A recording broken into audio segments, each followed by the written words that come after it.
Economics. It's good to see you all, and it's really good to have Blair Fix with me.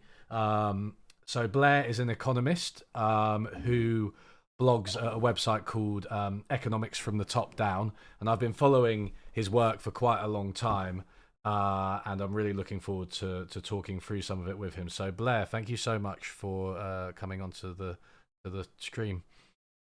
Yeah, my pleasure. Thanks for having me. Um, so So you on your blog, you cover a lot of different things on your blog, but I think it's fair to say that your main research interests lie in inequality, income distribution, and hierarchy. So you've done a lot of work into what drives these things, which we can talk about. But this has also sort of led you to come face to face with some alternative explanations for income inequality that maybe you're not so keen on. So the two main ones that spring to mind are the neoclassical kind of human capital explanation, and maybe the Marxist approach as well. So I'm sure we'll talk about all of this in due time. But one thing I want to ask you first before we delve into it is like, how do you see your own project, and what kind of schools of thought or traditions do you follow most closely in your work? Great question. So I kind of follow two schools of thought. I mean, my background, my training, I went into grad school thinking really interested in peak oil, and so a lot of my time during grad school, I would say, was spent doing what I would call biophysical economics. So looking at the economy kind of from a physical perspective, especially energy. But along the way, I mean, I've always been interested in inequality and power. And along the way, I discovered this book called Capital as Power by Jonathan Nitzan and Shimshon Bichler. And it really changed my thinking about economics, how I do empirical work and how I kind of situate my ideas. And so, kind of in in to give it a brief summary, capital as power is kind of critical of both neoclassical economics, which is kind of most heterodox economists dislike neoclassical economics, but they're also very critical of Marxist theory. So they kind of start fresh, focusing on capital, the institution of capital as an institution of power, not things, not capital goods. So I would say that's kind of my where I situate myself on the fringes, kind of in every way, and critical of a lot of what goes on in mainstream economics for sure. But I also don't accept a lot of the kind of Marxist paradigm either. Mm. I think we tend to share a lot in our outlooks. Actually, it's always nice to attract hate from all angles, not just the Yeah, yeah. neoclassicals and the mainstreamers, but also the Marxists. And yeah, I think so. I mean, let me ask you a little bit about Capital as Power. Now, I know it's not your book. It is a great book, Yeah. and I read it about 10 years ago. I should actually reread it, to be honest, but it was definitely a really refreshing approach, which is something I find about your work as well. It seems very empirical, it seems quite grounded, it doesn't seem too beholden to a lot of what I consider kind of more dogmatic elements that you find in maybe neoclassical economics or Marxism. But what's this central idea of capital as power? Like, what does that actually imply? Many things and few things at the same time. So, in a sense, what I really like about it is that it frees you from, to start with, frees you from kind of the hindrances of 2 centuries of political economic thought. So in neoclassical economics, in both Marxism and neoclassical economics, there's a dualism to capital, right? On the one hand, everybody recognizes that capital, or that these schools think of capital as stuff, factories, machines, or what economists would just call capital goods. And then it's something else. And for the neoclassical economists, it's utility. So capital creates utility. And for Marxists, it's a social relation. It's um, quantity of labor embodied in commodities. So there's this duality. And that duality gets you into all kinds of problems, because when you actually just start to look at how businesses treat their capital, they don't really care about the physical stuff. All they care about is their income. And so when they're capitalizing things, and what they're doing is taking an income stream and converting it into a present value. So that's capitalization. And of course, neoclassical economists recognize that this is what capitalists do. Marxists pay less attention to this. But the problem is that they look at this formula and they say it's a duality. Yeah, they're capitalizing income, but this income is coming from productive capital. And so what capital as power does is basically slice off this dichotomy and say there's only the income stream.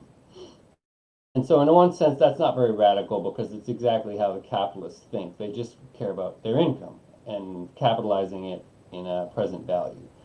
But what capital as power says is, behind the scenes, this is about power. So it's about property rights and power. So the ability to earn an income in this view is fundamentally negative, because it comes from restriction, right? If I have property but I can't restrict access to it, for instance, say open source software, you can't make money by selling, or it's very difficult to make money by selling open source software because there's no property rights around there.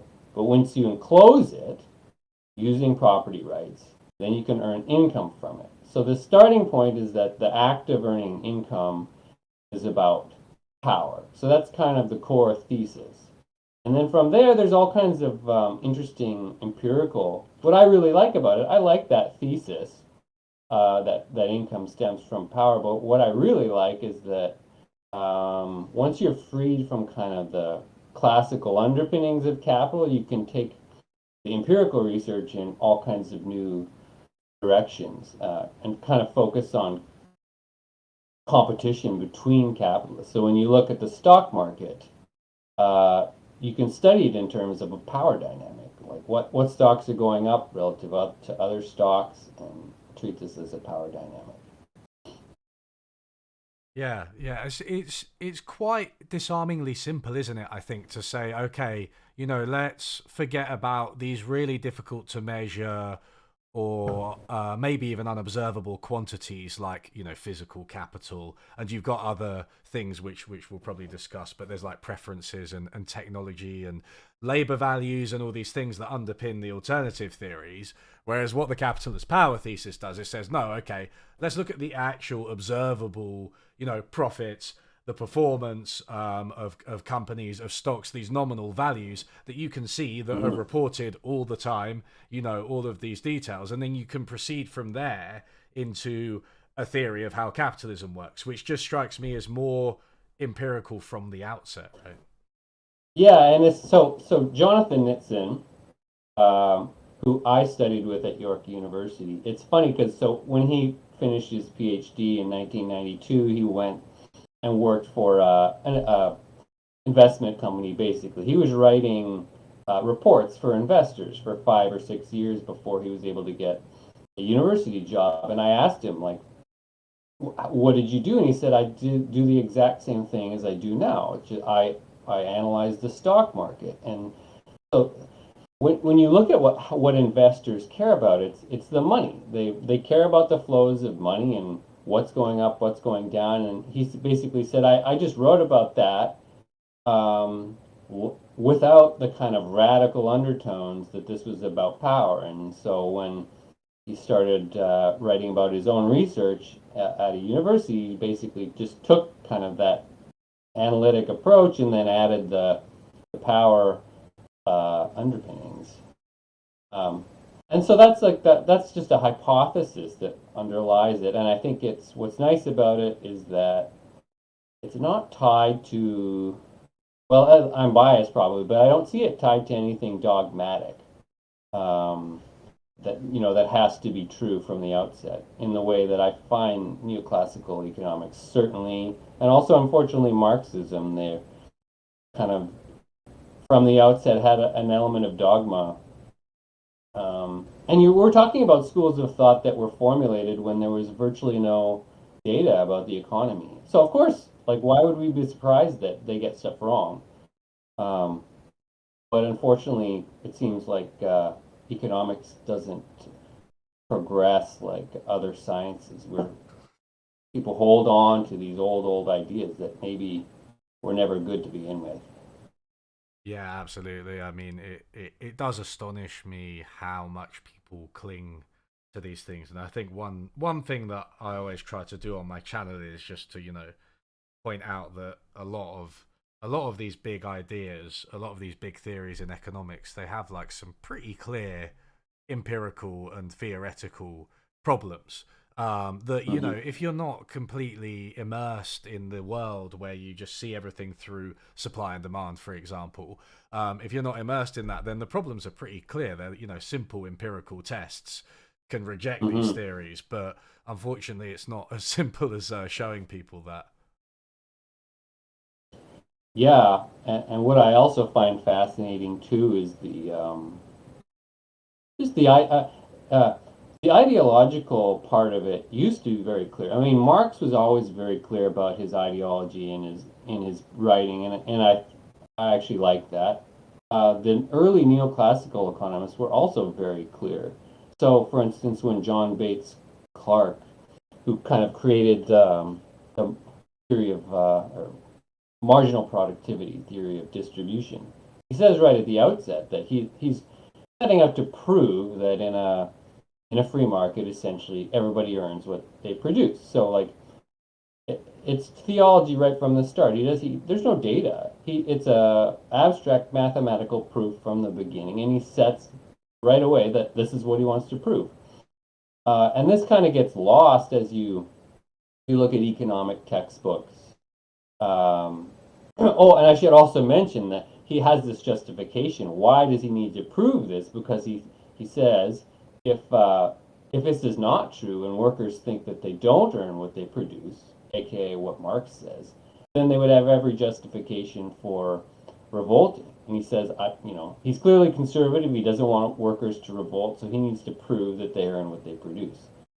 So it's ideological, and but this gets lost in economic textbooks. It's just kind of presented dryly, almost like a physics textbook. This is just the way things are.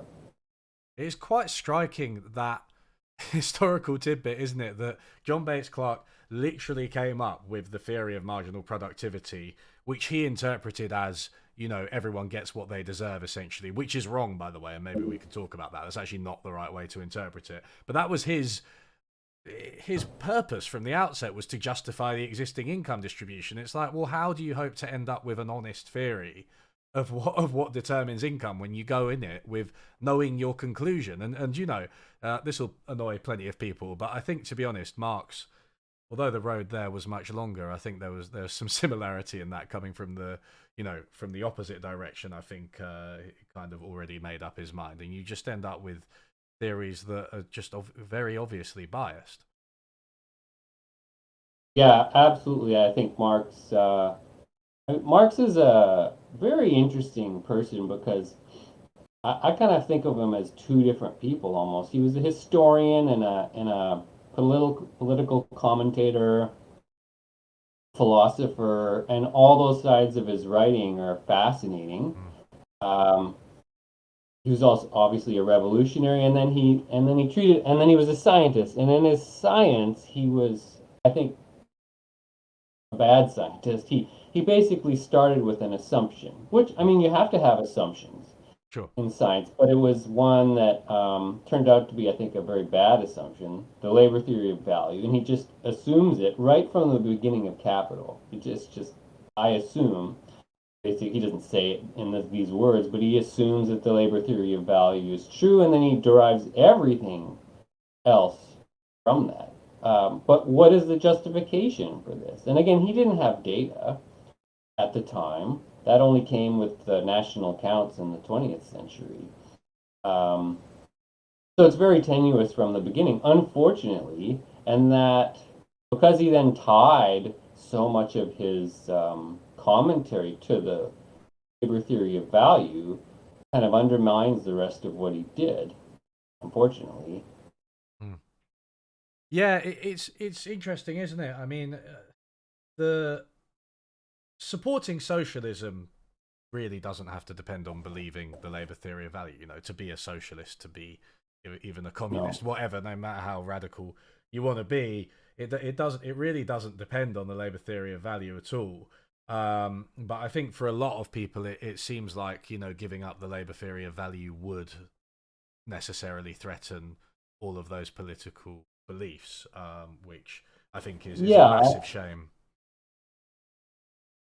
and yeah, I think, for instance, the cultural Marxists still are tied to the idea that capitalists are exploiting workers. So I mean, and to me, exploitation is a subjective thing. I have no problem using that language, but Marx said this is objective, and that workers are objectively producing more than they earn, and this is supposed to be a factual statement. And so, kind of this idea in Marxism of exploitation is hinged to this thesis that workers are producing more than they earn. Uh, I think it's the wrong way to go about it. I think exploitation is subjective, like most things that humans do. So we don't need this. We don't need to prove that people are exploited or that they produce more than they earn. I think the idea of production of people producing things is a bad way to do economics because we're a social species and we do everything together. And to talk about individual people producing X is very silly in my mind. Everything is collective. So it's almost impossible, I think, from first principles to talk about an individual, their contribution. Um, Yeah. so I don't like that approach, and I back away from it completely in my own uh, research. So that does raise something which you do speak to in some of your papers. One of your papers in particular, I think you talk a lot about the social nature of production, right? So could you maybe explain that approach in a little bit more depth? So the way I come at things is for understanding income distribution, at least, is to forget about production and look at for me, it's about the institutions that control our activity. Um, and in modern societies, those are governments and corporations. They're big hierarchical organizations. We all know that they're hierarchical. Mm. And so what I did starting almost a decade ago was try to make sense of income distributions just by looking at hierarchies. So the thing about hierarchy, I mean, we all understand it. That you take orders, you have a boss who gives you orders, and your boss makes more money than you. Well, why is that? Just that's the simple answer is that's the way it is. It's the what we accept about the way hierarchies work. If somebody has higher up in the chain of command, it's just a social norm that they're going to earn more money than you. Although how much more can change. And so these are all social decisions, but they're about power, right? As you move up a hierarchy, very clearly you accumulate power. So what I've tried to do is with a very simple quantitative theory of income distribution where I model or use empirical data on hierarchies, so the chain of command. And then I assume that income scales as you move up the chain of command. And from this very simple model, you can explain a lot of things that we see in the real world. For instance, the tail of the top incomes has a power law. Maybe we can talk about that if we want to, but it's a very simple mathematical relation between income size and the number of people with that income. And it's a universal. Income distribution always follows a power law at among the very rich. And so the question is why? Well, I have models that show, well, if we have hierarchy and income scales as you move up the hierarchy, then you get a power law distribution of income. So that's the approach that I've taken. It doesn't really talk about production at all. It's just purely income and then these models of chain of command. Yeah. Okay. So, in your paper, I mean, there's several of them, but there was one original one, your paper on hierarchy. There were, as far as I remember, there were kind of three empirical findings, right, that you used to support your idea that hierarchy determines personal income. And these were one, the correlation between personal income and hierarchy, just at like a broad cross sectional level, which is pretty tight. Then you also looked Mm-hmm. at the change in hierarchy, so when people get demoted and promoted, and whether they get a change in income. And then the final one was about the dispersion, right? The signal to noise ratio. How much information does knowing someone's hierarchy, position in the hierarchy, give us compared to other people? So could you talk us through those empirics and why we should believe your hierarchy theory of income Right. distribution? Well, so it starts with case studies. So the funny thing about hierarchy is that even though it's very ubiquitous, it's not well studied. And in some sense, that's easy to understand because companies don't want to give up their payroll data. So, but I have found a handful of case studies of hierarchy and kind of use them to draw conclusions. So one thing you can do within these companies is basically look at how strongly income scales with hierarchical rank.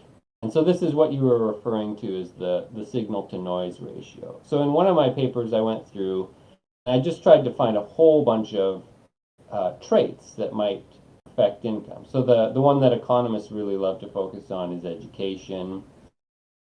But you can basically take your pick of personal traits, sex, race. I mean, they're all. It's not nice to say that these things affect income, but they do.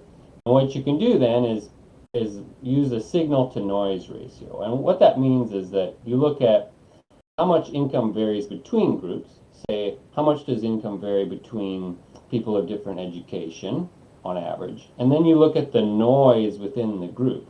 And so this noise usually is very huge. So what economists don't often say when they're talking about human capital theory, for instance, is that these variables explain very little about income. So if I have a high school or if I have a high school education and somebody else has a PhD, on average that person with a PhD will earn more income. But within those groups, there's huge variation. So you can find high school people with only a high school degree or diploma who earn way, way more than somebody with a PhD. So that's this within group dispersion. And what I did using these case studies was try to compare these using one measure. And I found that the factor that dwarfs all other explanations of income is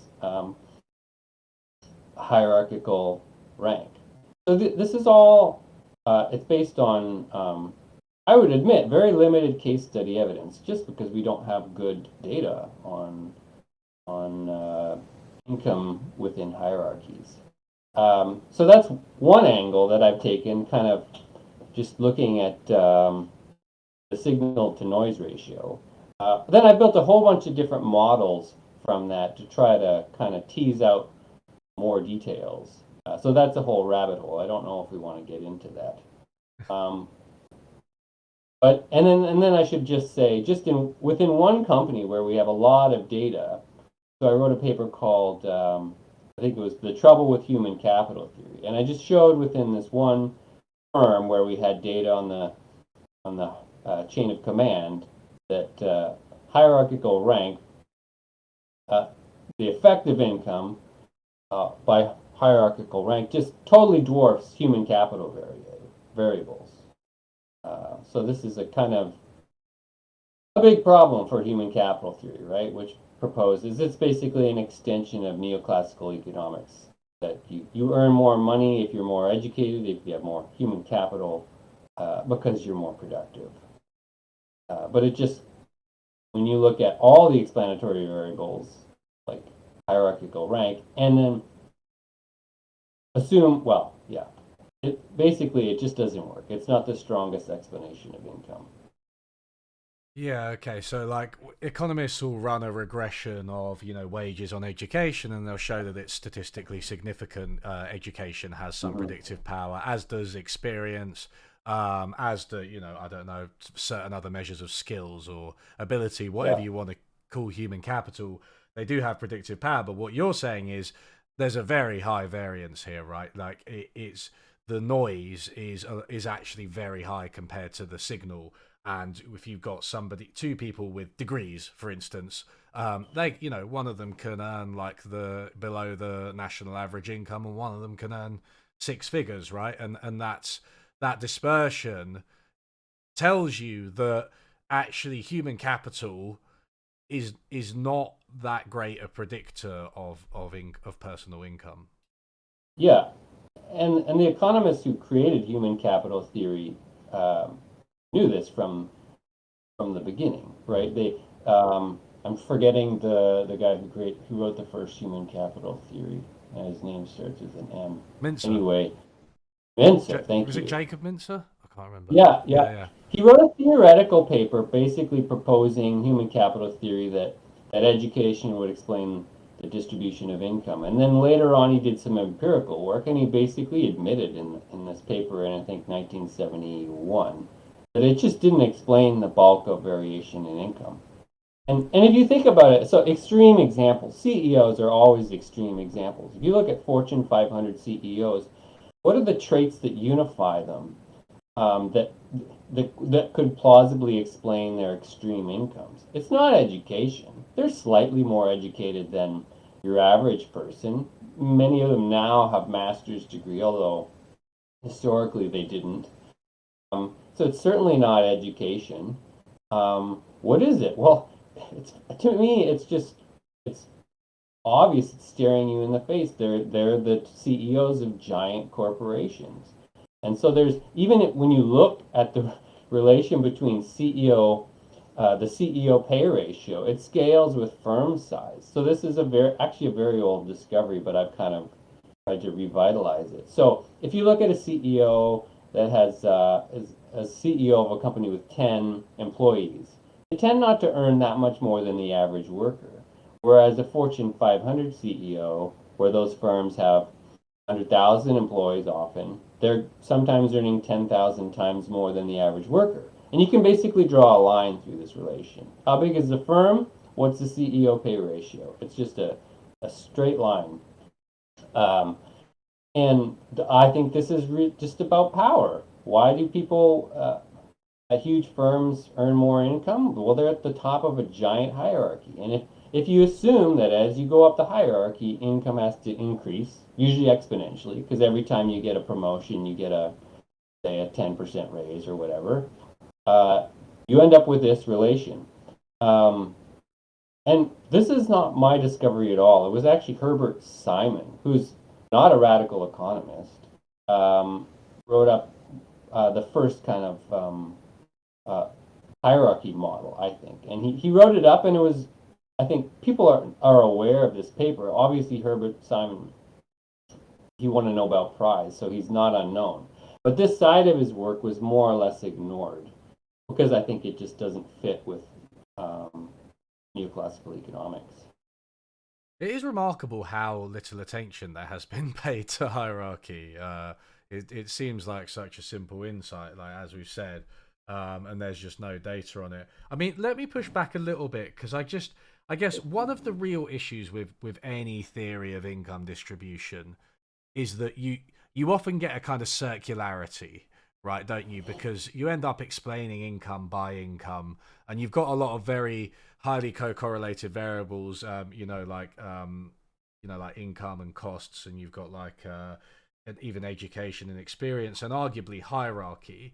So, I mean, what would you say to somebody who said, "Look, okay, yeah, you found that hierarchy explains income.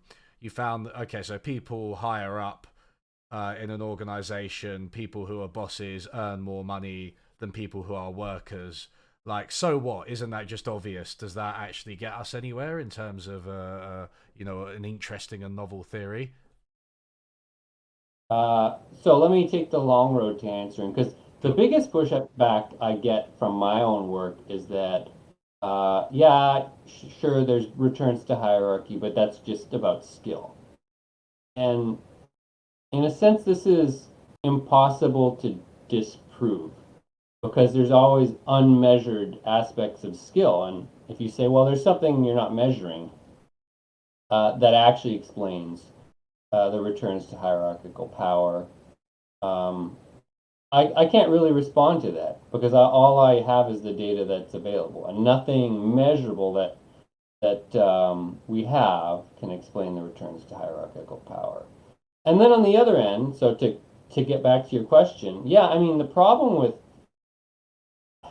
I can build really simple models that we basically start with what we observe, that income grows as you move up the hierarchy, but it doesn't explain why that happens. And uh, I can tell you what I think. I think this is a fundamental part of social organization. So there's no simple answer. It's culture.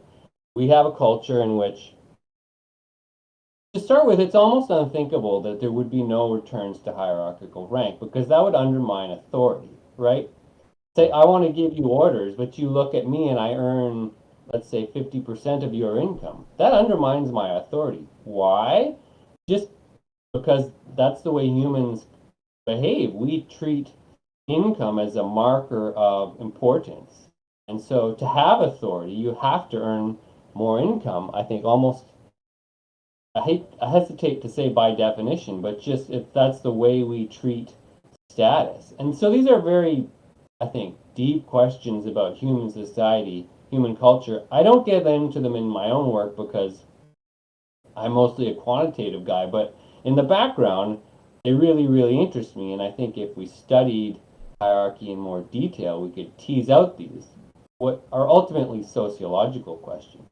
And the best way to do it would be to look at different, probably, countries. Like people always raise the example of Japan, where we have the same hierarchy, same corporations, but it's just unthinkable there that a CEO would earn 1,000 times the average worker. And so, why is that? I don't have a great explanation other than it's obviously something about culture.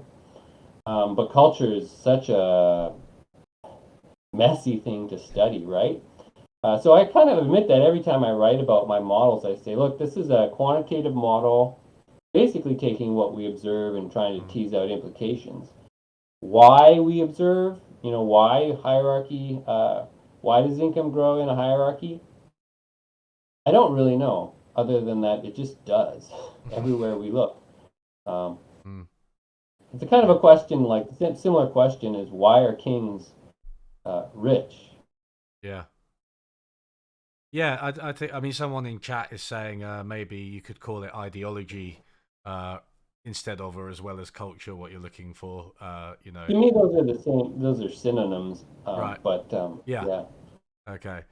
I mean, what would you say to the argument that hierarchy represents not necessarily a form of skill or human capital, which I think, just to hammer home this point, and your paper on the trouble with human capital theory, and there's a talk on a lecture on YouTube on the same topic, is really good.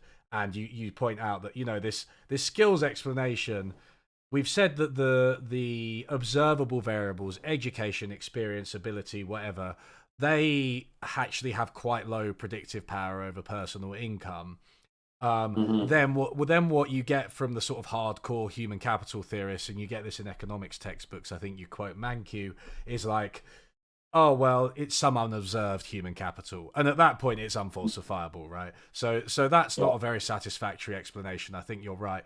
But what about the argument that, say, hierarchy is some measure of importance? You know, the higher up someone is, um the more their decisions matter. And if you're let's say, I've heard this argument in defending CEO pay. uh Yeah. CEOs are, they're in charge of big corporations, lots of market value. Their decisions make a difference. They can make that much difference to the bottom line of the company, that they're paid commensurate with that. So in that sense, hierarchy does track, importance and impact in some way. So again, these are comments that I get very often. The way I find it useful to frame it is get out of capitalism, because as soon as we're thinking about capitalism, we're carrying the baggage of capitalist ideology. And for me, the core of capitalist ideology is that it's about productivity. So neoclassical economics. There's something about that person at the top. They're more important. How we quantify it, that's wishy-washy, but they deserve their income for whatever reason. They're more important. And my response is always, let's get out of capitalism and go to feudalism. Because uh, in my mind, there's not a huge difference between capitalist hierarchies and feudal hierarchies. There's some, obviously, we use money more in capitalist hierarchies. And also, we have jobs. But fundamentally, in terms of hierarchies, it's all just a chain of command. So look at feudal hierarchies and what are the justifications? There's, on the one hand, there's always social justifications for hierarchy. And if you want to say hierarchy exists because we believe those justifications, um, I would agree. So why is a king extremely wealthy? Well, many people think that the king is important, and the king, does X. The king communicates with God. The king, um, runs the country, whatever you want. If people believe that, then in a sense it's true, and not in an objective sense, like, but in an ideological sense. If we believe that someone at the top of a hierarchy has deserves their income and has a right to earn a lot of money, then that's the way it is. Um, that's one side of it. In a sense, like once you kind of go under the hood here, you get into this circular mess of ideas where if people believe something, no matter how untrue it might be, it affects reality, right? So if like neoclassical economics, if I believe that CEOs deserve their income because they're wealthy, it makes it much easier for CEOs to pay themselves more versus if I have a very different ideology. Kind of what is happening now is most people are very skeptical of CEO pay. That makes it, in a sense, more difficult for CEOs to pay themselves a ton of money. But the problem is there's this, uh, I think, very important power dynamic between the bottoms and the tops of firms. And so even if a lot of workers dislike the pay of the CEO, how would they push back against that? Well, unless they're unionized, they're kind of cogs in a wheel, and they're at the bottom of a hierarchy, and it's very different to push back against CEO pay. So, whereas unions um, kind of unify, it's kind of a inverse hierarchy, right? So you kind of organize everybody at the bottom into a loose hierarchy, right? Unions are kind of a very loose hierarchy, and then you push back against the corporate hierarchy.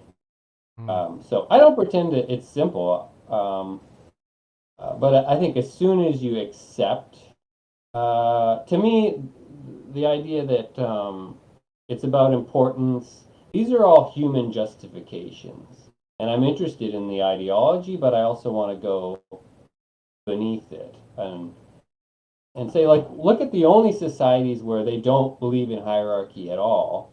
They're, hunter-gatherer societies. They're all equal. So to me, there's this everywhere there's hierarchy, there's inequality, and then whenever we don't see hierarchy, there's no inequality. And of course, um, these are just observations. Maybe in principle could be different, but we don't see societies that lack hierarchy that are extremely unequal. Just we Yeah, don't see them. yeah. It's interesting. I do think one of the factors, and like as you've been implying the whole time, it's difficult to test these things. This is, we get out of the realm of just quant stuff into, history and sociology and things, which I guess neither of us are amazingly equipped to discuss. But at the same time, they're important explanations. And I think since the 80s, one of the things that struck me is like people just became more accepting of inequality, didn't they? And shareholders, for example, became more accepting of high CEO pay. A lot of the what you might call cultural or ideological, whatever word you want to use, those safeguards against inequality kind of disappeared. And like you're saying now, you might be seeing them come back. And you see, I mean, there's a paper that I'm remembering.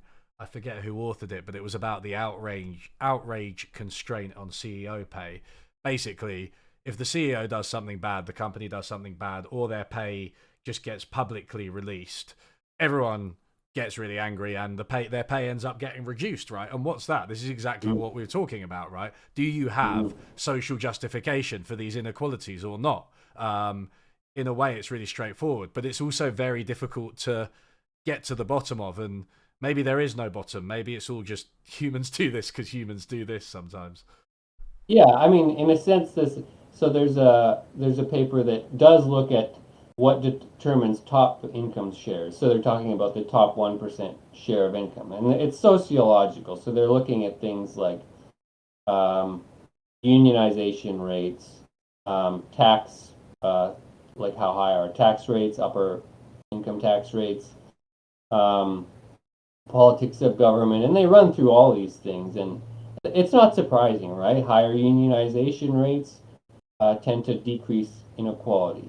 Mm. Higher top marginal tax rates tend to decrease inequality. So none of this is surprising. The deeper question that I think nobody really understands is why we have these swings in all these policies, right? Because we created the policies. So why did, for instance, U.S. workers allow abandon unions basically? And why did we had all these policy changes that kind of started creeping in the late 70s and got going, and in the 80s suddenly greed was good. And like you say, it's a huge cultural shift that I don't think anybody really understands.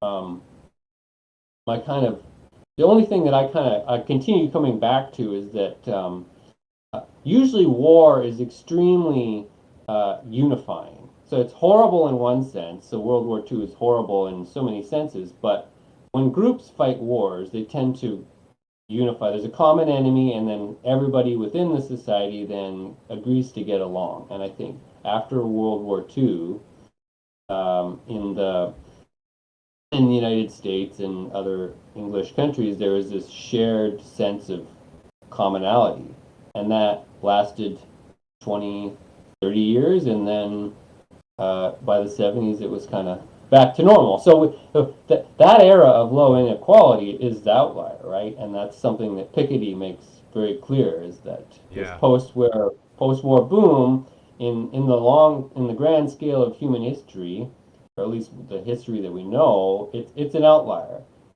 Extreme inequality seems to be the norm, at least when you go back in Europe coming out of feudalism, like feudal societies, just outrageously unequal. And early capitalist societies, as Marx, described, just outrageously unequal. So we had this period of, I think, low inequality for maybe likely from World War II, and then kind of back to normal. So it's a bit disheartening for me to think that like outrageous inequality is the norm. Um, What, the data kind of suggests that it is. yeah, I mean, what do you make of policies like, for example? I mean, there's some fairly don't want to say obvious policies, but there's policies like higher marginal tax rates, right? For instance, that obviously redistribute directly. What do you make Mhm. of policies like worker democracy, which try to perhaps change the hierarchies, change what they mean, maybe reduce the level of hierarchy? Maybe that would be one outcome of worker democracy on a Yeah, more permanent basis. I think they're great ideas. If you come at the institution of hierarchy, it's if you look at the chain of command, it's fundamentally despotic, right? It's a top-down chain of command, and it just gravitates to people at the top using their power to enrich themselves. That's kind of the default of hierarchy. And then we have evolved over thousands of years many, and that's kind of how hierarchy started. If you read like Peter Turchin, uh, a historian, if you read his stuff, it like he makes the argument that the first hierarchies were just utterly despotic, like unequal, but the rulers also just treated their underlings like crap, like they could just murder at will or whatever, right? That's kind of the default that I see, and then we've evolved these checks and balances over time. So democracy is a minimal check on government power. It stops kind of kings from going crazy, although in the US, government officials don't officially enrich themselves, but they're still kind of run for the benefit of the rich. But we have checks and balances, unions, any kind of bottom up, I think, worker involvement is great. It checks the top down hierarchy. So, you know, about 10 years ago, I got really interested in participatory economics. Michael Albert wrote a book called Ericon, I think is what he calls it, stands for participatory economics. And it's basically, he talks about having the nested structure of hierarchy, because you do, in a sense, have to delegate decision making, because we can't all make every decision. But have that delegation without it leading to despotism, which basically means you need to have bottom up accountability. How that happens, I don't know. I think there's many ways to do that, but I do think it's very important. Uh, But I mean, the simplest is just unions, right? It's not rocket science. Unions are Yeah. what really hold the top brass accountable to workers at the bottom. Mm. Yeah, I mean, I wonder if this. Do you think that poses a challenge to your, from a purely quantitative perspective? Do you think that poses a challenge to your theory of income distribution? Because suppose say you've got like worker democracy and strong unions, but you still have the same hierarchical structure. Would that not necessarily, or probably not necessarily, probably reduce the level of inequality, even though the hierarchy had stayed the same nominally? Uh, well, I don't think that the hierarchy has changed the same. This has stayed the same. This is not something that I've been able to model, Mm. but I have described it qualitatively. That there's two. You want to talk about power? You can think of it in very simple terms as having two dimensions.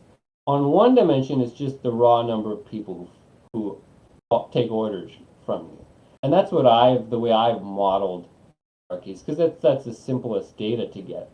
But then on the other dimension is the strength of your control. So think of the difference between uh, Twitter followers. There's an element of power. If you have you're Elon Musk, say, and you have 100 million Twitter followers, you can broadcast your ideas to a lot of people, but obviously they don't listen to you most of the time. So that dimension of this, you have maybe a lot of people under your sway, but the individual control, is very minimal. Whereas a slave owner may have, most slave owners didn't own many slaves, but they had absolute control over their slaves. So there's this dimension, this second dimension, that I think is very important.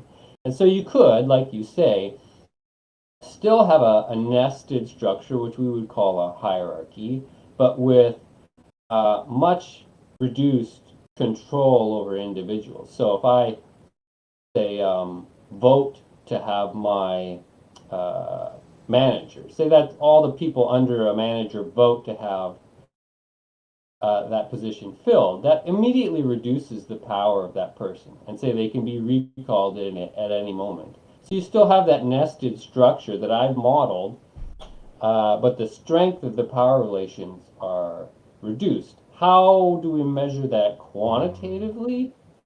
I have no idea.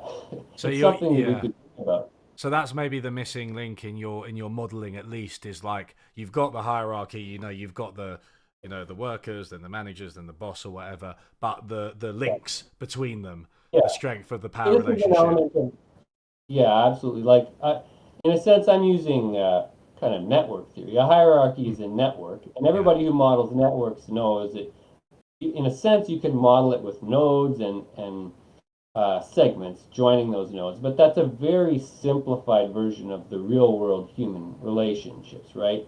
Human relations can have all these kind of very complicated dynamics that most of the time social scientists just don't bother with because it's just too hard to understand. We don't have data, um, but it's important to acknowledge. I mean, how do you know, like, how do you measure? I mean, even defining power is difficult, right? And you mentioned this in one of your papers as well. And, like, how do you measure the power one person has over another? It gets extremely difficult. I mean, I don't know. What are the best attempts that you've seen? Well, uh, that's where my research, I just ignore the things that we don't understand and just go for raw numbers. So, Mm, and fortunately, the raw numbers are so enormously varied that you don't have to argue much. Say, if I'm a CEO of Walmart, I have 2 million employees or 2 million subordinates. Clearly, I'm much, much more powerful than me. I have no subordinates. We can quibble about the strength of the power relations and how much Walmart CEO controls individual people, but clearly they're more powerful and than me or some small business owner. And that's the interesting thing about our hierarchies is that there's such extreme variation in size. So most people, it's interesting, most firms are very, very, very small. Like if you one or two people, and yet amidst this firm landscape, we've got these giant corporations with millions, often of millions of people employed in them. And so, if you want to just simplify things and say power will be, in my definition, the number of subordinates you control, you end up having just huge variation anyway. So I think uh,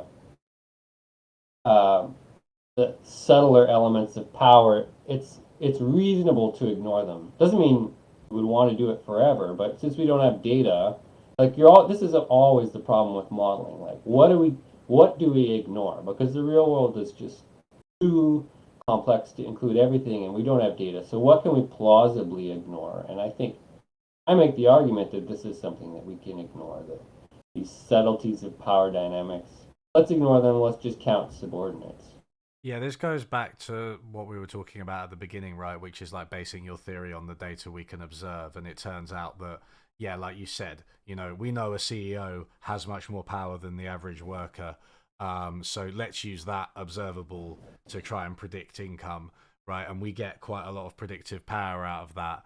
Now, we might want to in the future be able to, measure somehow what's the difference between, I don't know, the power of the CEO of Walmart and the power of the CEO of Amazon, for instance, or the power of a CEO Mhm. of a company where there's a union and the power where there isn't a union or something like that. But that's not necessary to get a model that has quite a lot of explanatory power.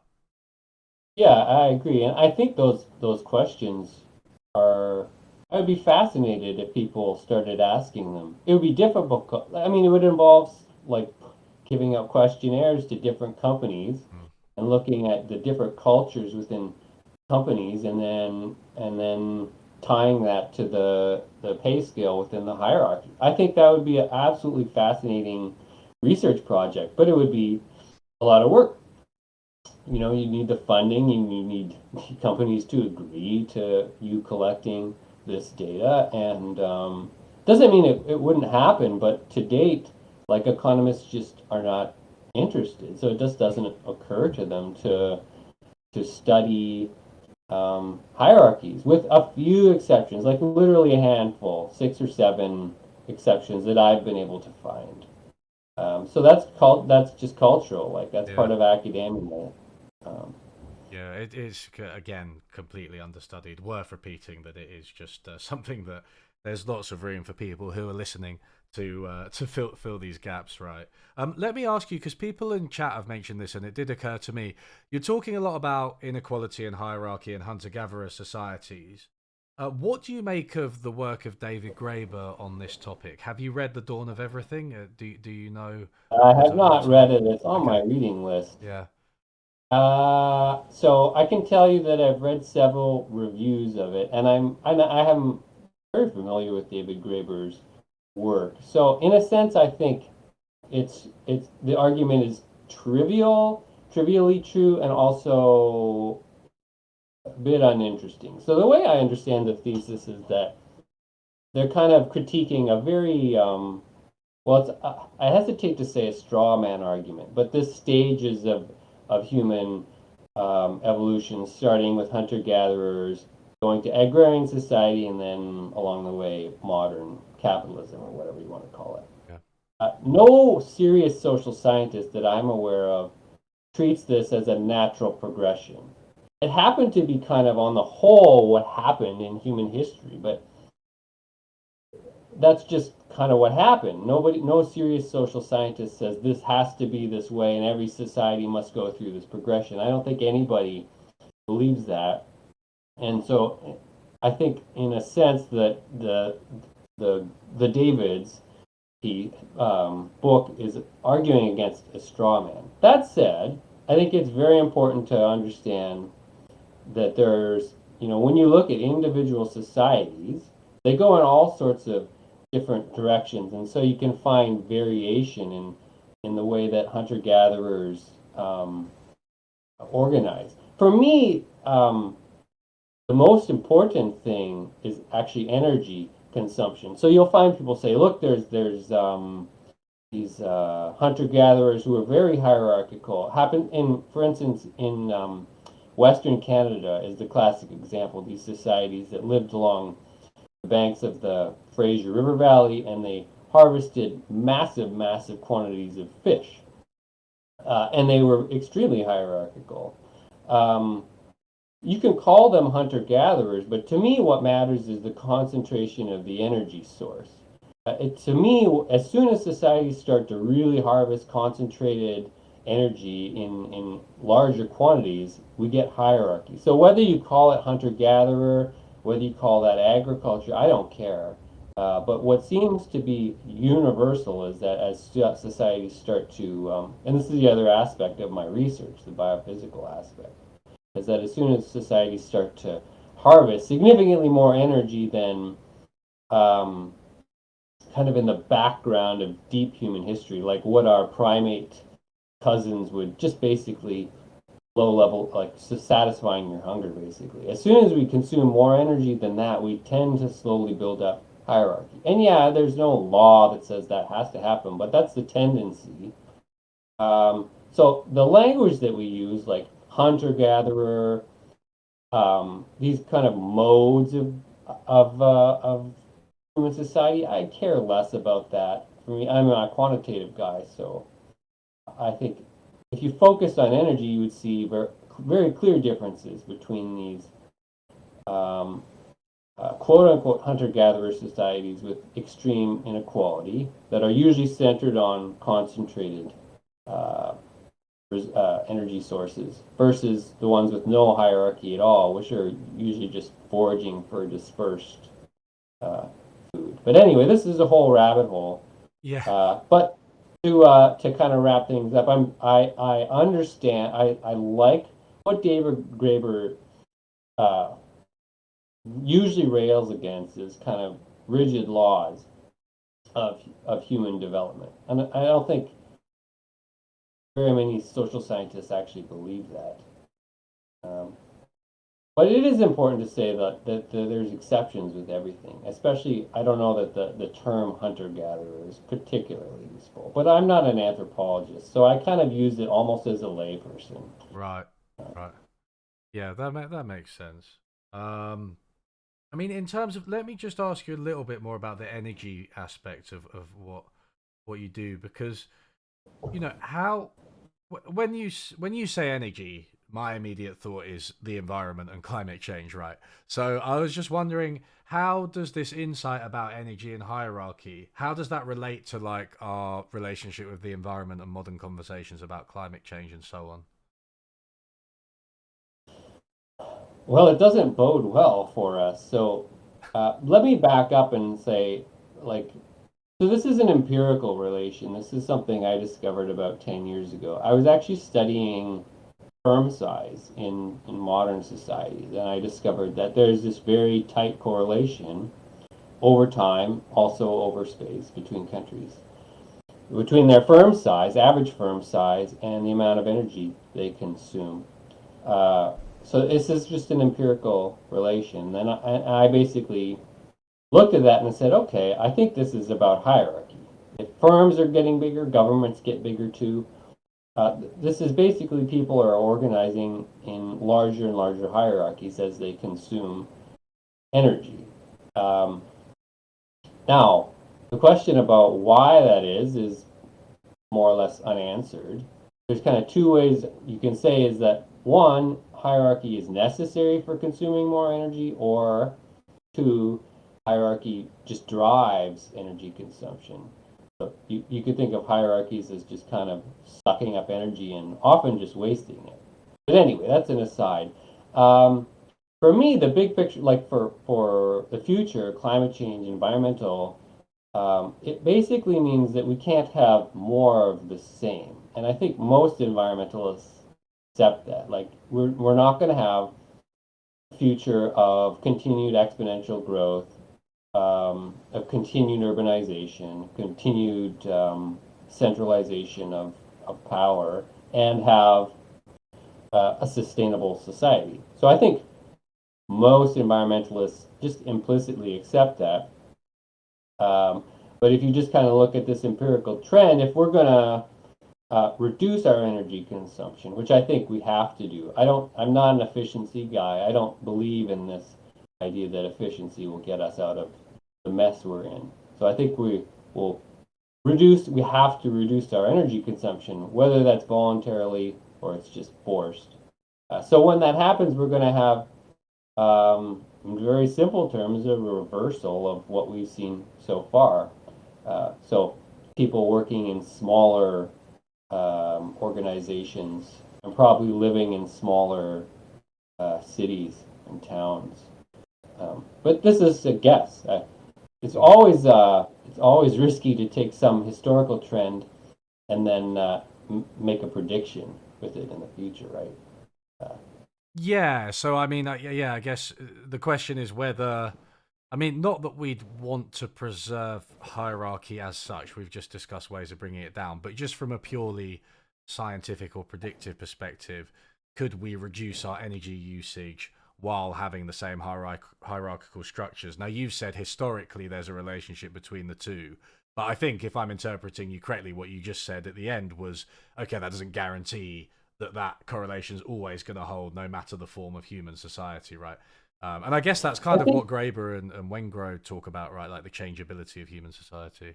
Yeah, so it depends how the extreme of the change that you're willing to go to. Because I'm talking about like the scale all the way from subsistence to an American. And this is like 100-fold increase in energy consumption. So if, for instance, Americans were to have their energy consumption, well, I wouldn't make any predictions because that's just kind of a wash in the noise in this trend that I see in the data. But if they were to cut their energy consumption by 50, then I would say you're going to have a completely different society, right? There's just no evidence that at subsistence levels of living that we have hierarchy at all. It just doesn't exist. I think for very simple reasons, like you can't support it. If everybody's gathering food, 99% of people are gathering food, there's nobody left to be an elite, right? In some sense, this is a very old argument that you have to have a surplus um, to have an elite class. Now, this concept of surplus is a very slippery slope. But you have to produce a lot of resources to have a class of people who Yeah. are not directly involved in that resource harvesting, so they can do other things, right? So, for instance, what portion of the population in the United States is directly involved in harvesting energy, fossil fuels, basically? It's about 1%. And the percentage of people who are directly involved in agriculture, I think, is about 4 or 5%.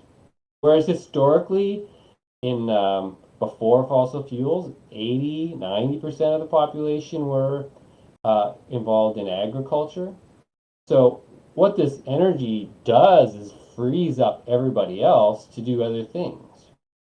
So I sit here on my computer doing research, and I don't have to harvest the food that I eat or the energy that I use. So never mind hierarchy, just purely in terms of the composition of society, of what people do. If you want to drastically reduce the amount of energy that we use, it means almost by definition that um, a larger fraction of the population has to be involved in harvesting energy. Mm. That's not necessarily a bad thing, but it means that the society will look very different than our own, probably. Mm. Mm.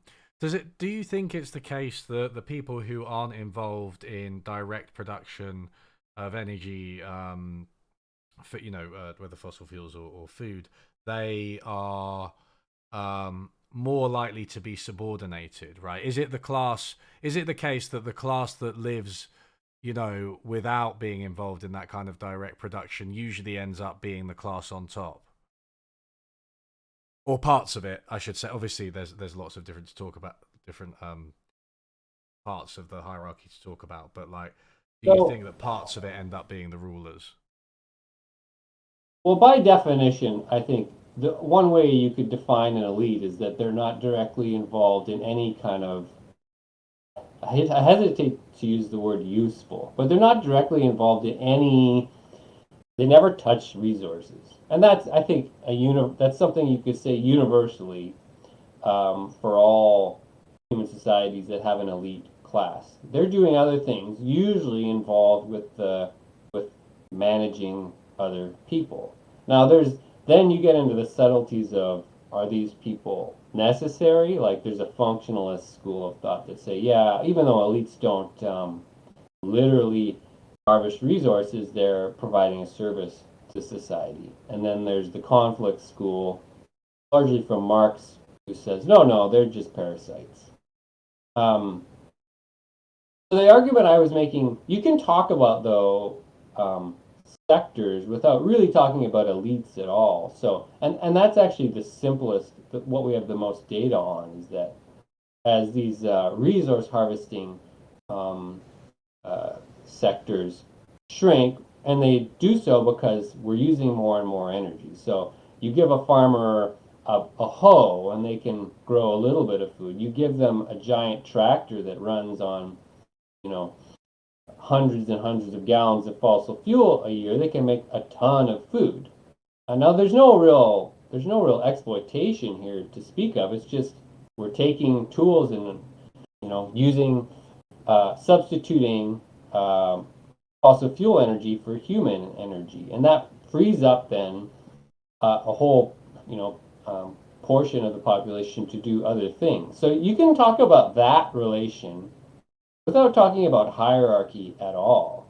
So you could even say, in theory, this transition could happen without any sort of hierarchy, but it's just historically that's not what has happened.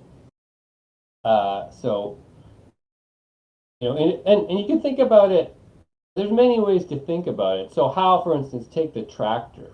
So how do we make a hoe versus how do we make a tractor? It's a lot more complicated. It involves a lot more people. So we have giant factories with a huge supply chain to make tractors. So that involves a lot of people coordinating activity. And in my mind, once you have you need this coordination. The default way we solve this problem is with hierarchy, right? Like, what is John Deere? John Deere is not a free market. John Deere is a giant hierarchy. And so uh, once we're making very complicated technology, there's this need for coordination. We coordinate with hierarchy. What comes along with hierarchy? Well, often despotism. So you have people at the top who are, in a sense, providing a service. The service is the hierarchy itself, right? We can't, if you don't have a chain of command, the hierarchy doesn't function. So you need this chain of command to get people to do stuff, whether that stuff is useful or not. But to build tractors, you need that chain of command. But it happens that then you have rulers, CEOs, who can also use that power for personal gain. So, in very abstract terms, I think of this in terms of evolutionary theory. So, there's a theory called multi-level selection. It says in anytime there's evolution, whether it's genetic or cultural, there's different levels of selection, and the pressures often go in opposite directions. So, what's good for a group, for instance, if groups are competing against each other, what's good for the group is coordination and equality, usually, because then people are in it for them to benefit each other. Uh, but what's good for individuals, if we select for individuals, is to hoard resources and reproduce as fast as you can for yourself. So there's this conflict always between what's good for groups and what's good for individuals. And I see that play out all the time in my mind with hierarchy. So we organize in hierarchy as a group activity. It's us being social creatures. And then we put that hierarchy to all kinds of uses. I mean, often it's not good. It's just war, right? That's kind of the most basic use of hierarchy, is to build an army and go conquer other lands. But then humans are not perfectly selfless, right?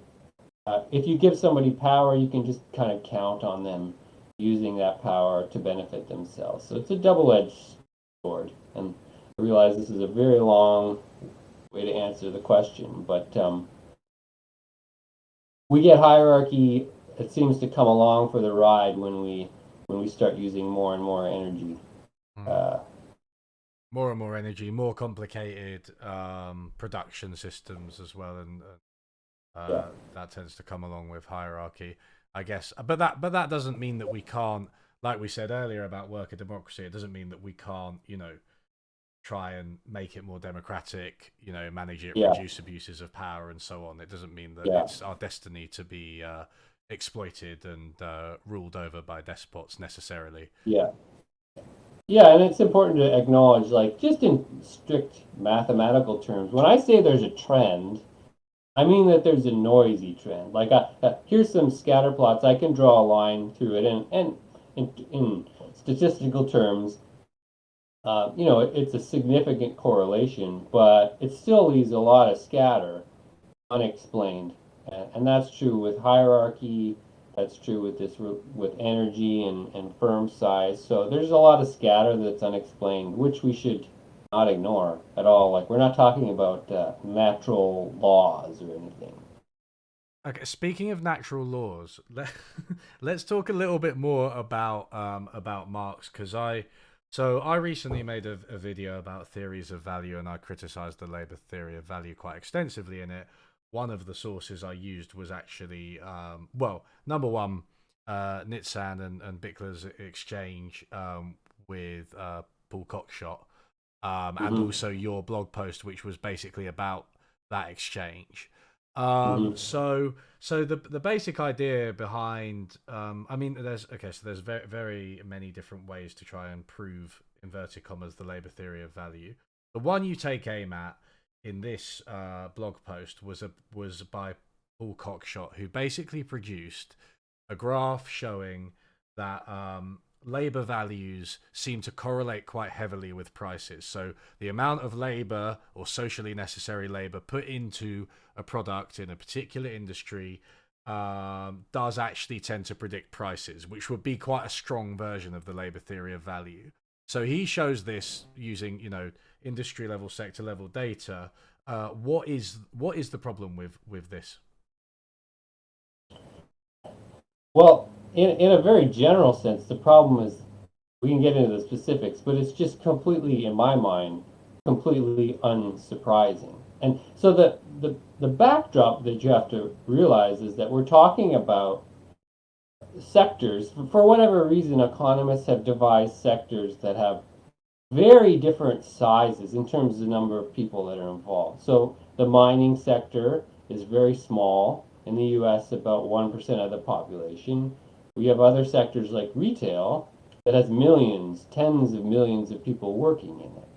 So if you say, I have these sectors where some have 10 million, 100 million workers, others have a few 100,000 workers, and I say to you, look, the number of workers in that sector correlates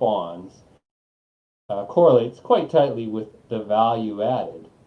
My initial reaction was like, yeah, this is just completely uninteresting. What does this have to do with the labor theory of value? And that's the kind of the core problem is that I expect this correlation. It would be astonishing if it didn't.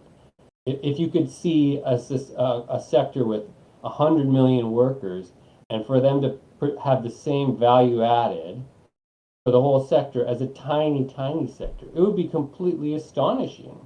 This does, to me, says nothing about the labor theory of value. But this, anyway, opened up a whole can of worms between Nixon and Cockshott, kind of delving into the problems with this. But I should say this is kind of where the labor theory of value has been beaten back to, right?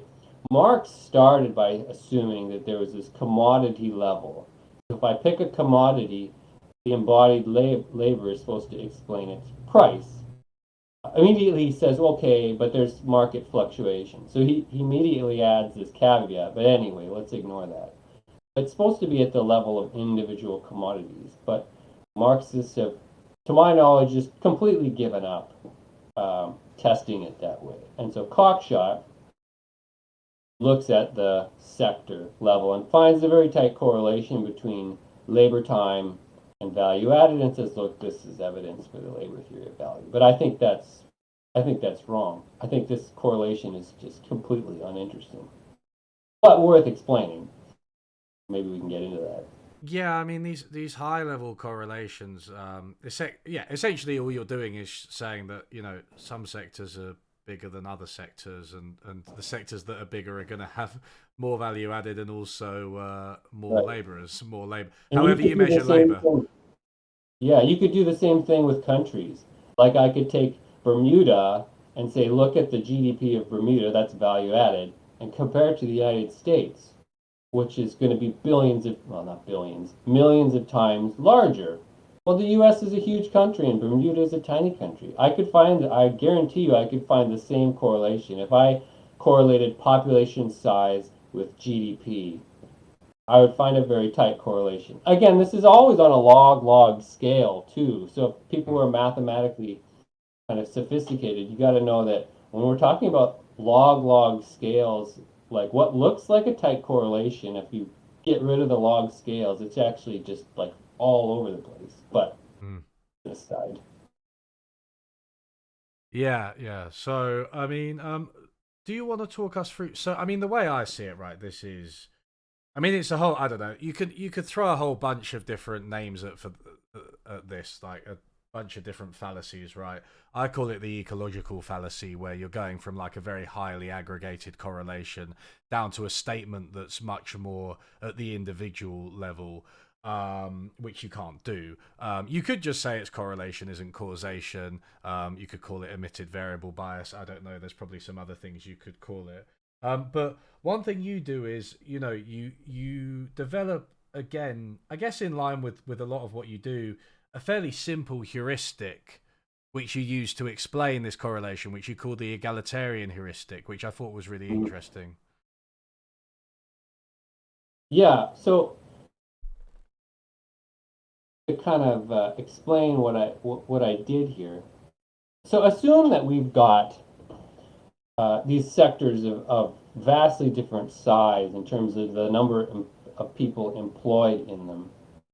And then we know exactly how value added, excuse me, is defined, right? It's basically wages times the number of people plus capitalist income. So this is an accounting identity. It's true by definition because that's the way we define value added. So I take this accounting definition and I take the sizes of US sectors in terms of the number of people employed in them, and then I just say, like, what is the criteria? What do we need to get a very tight correlation between value added and labor time?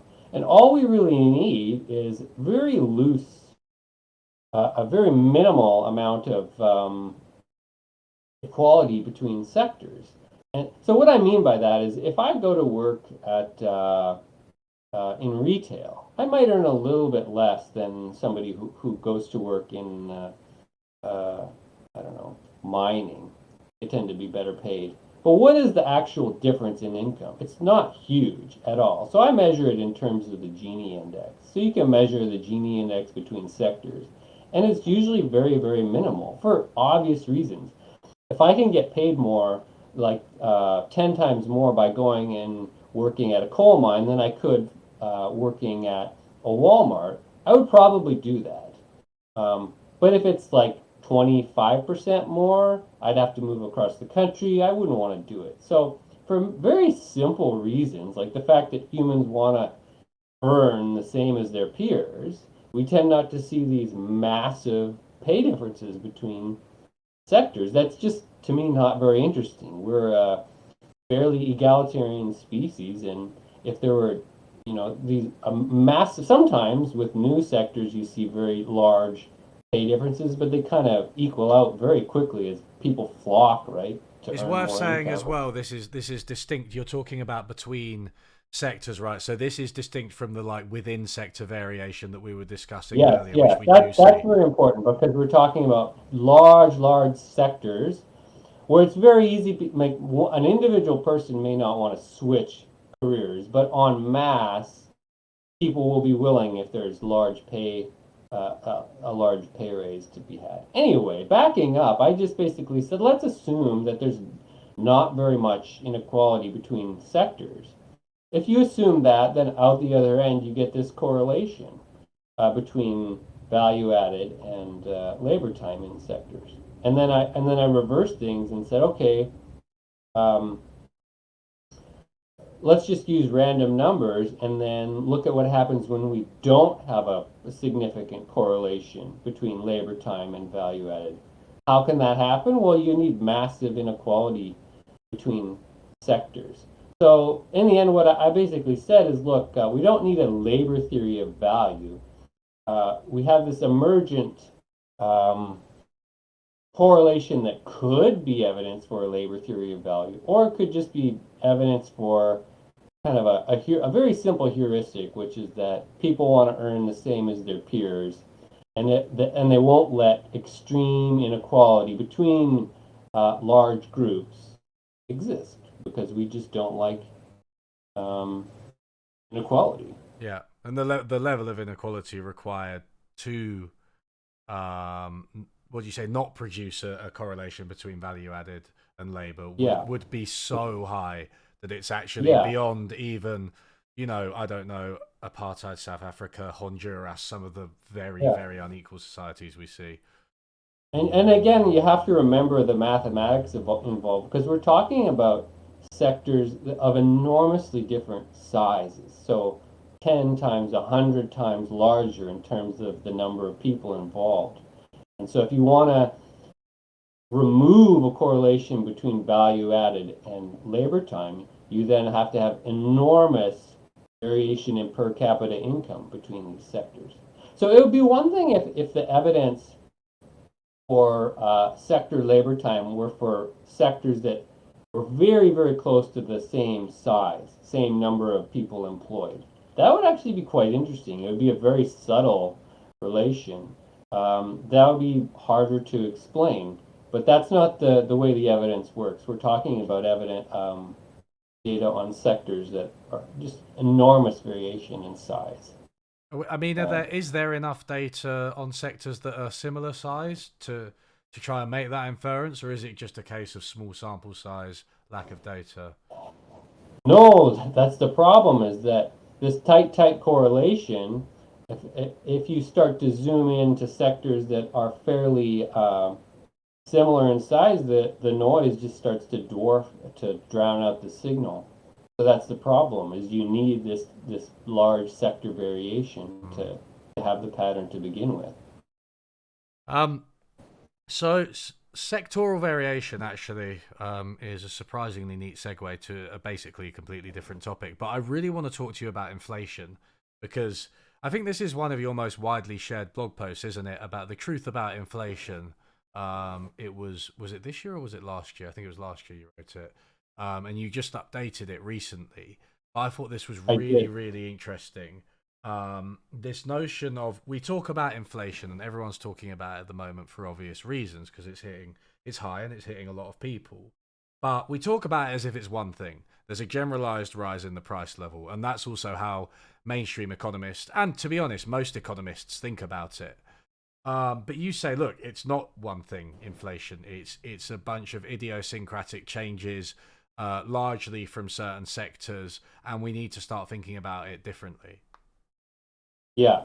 Sorry to do this though, but I do need to just take a bathroom break before I answer this question, if Okay, you don't mind. that's absolutely fine. We'll allow you to do And that, then mate. I will talk about We'll inflation. talk One about second. inflation. Yeah. um, let me just chat. If you haven't read Mao, Trotsky, and Lenin, I definitely recommend it to add more to this conversation. I mean, I've read. I think the only one of those that I haven't really read is Trotsky. Um, I read some Mao. I don't know. Were they particularly good on the scientific predictions of the labor theory of value? I feel like they weren't. Or are you talking about hierarchy? I mean, Lenin in the State and Revolution seems quite. Yeah, I don't know. Kind of pro hierarchy, right? I don't know. This is what it is. Lenin lost me at some point during the Russian Revolution. Um, while I agree it's worth reading them. Oh, sorry, that's a reply. Um,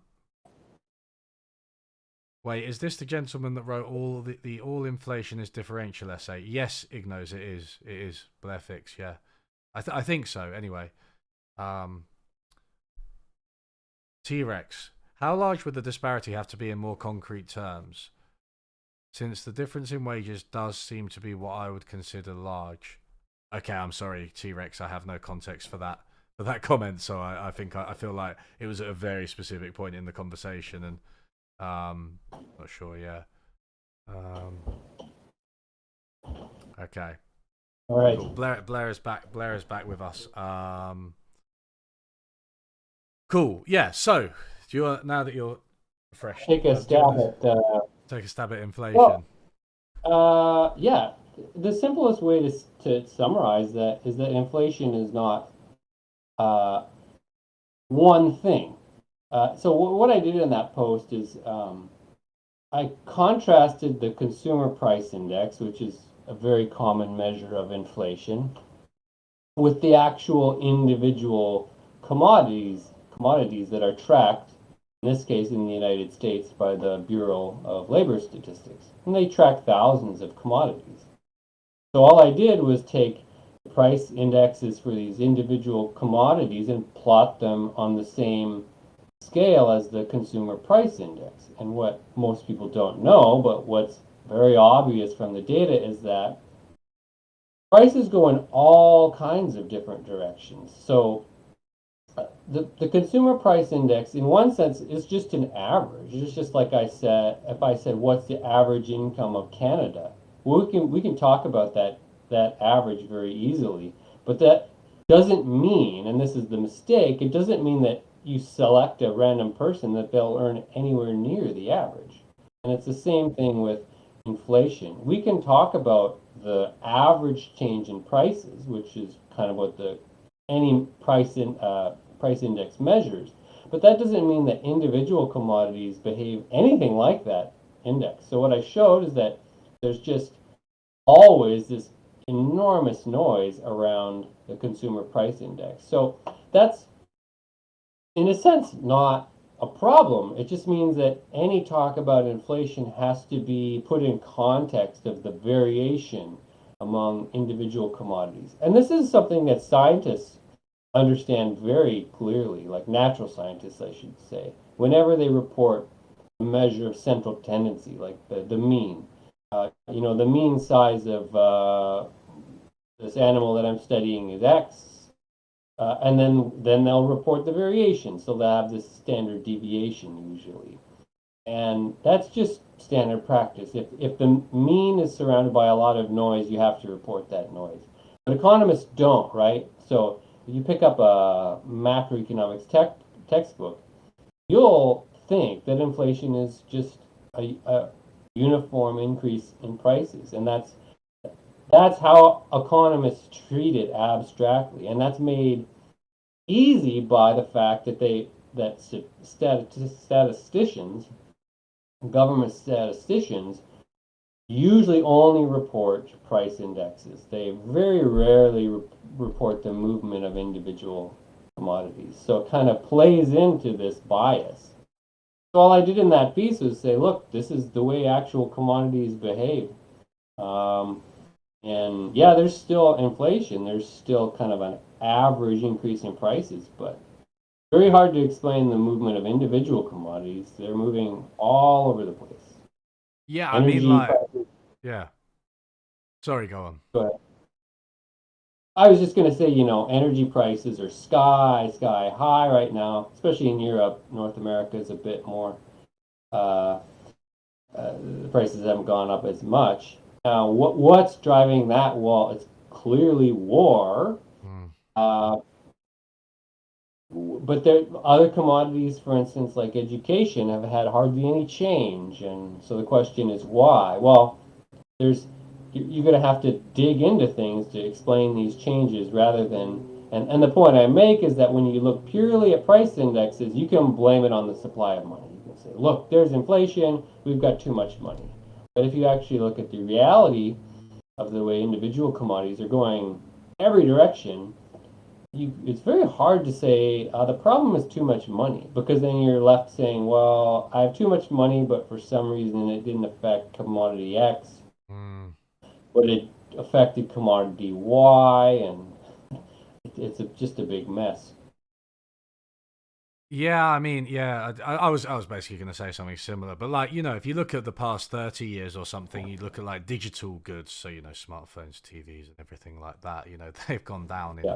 in price massively, and if you adjust for quality, you know, they've gone down even more, like precipitously, as in like I think in the UK data that I've looked at up till I think from 1990 to 2019, audiovisual equipment, the category, literally declined by 94%.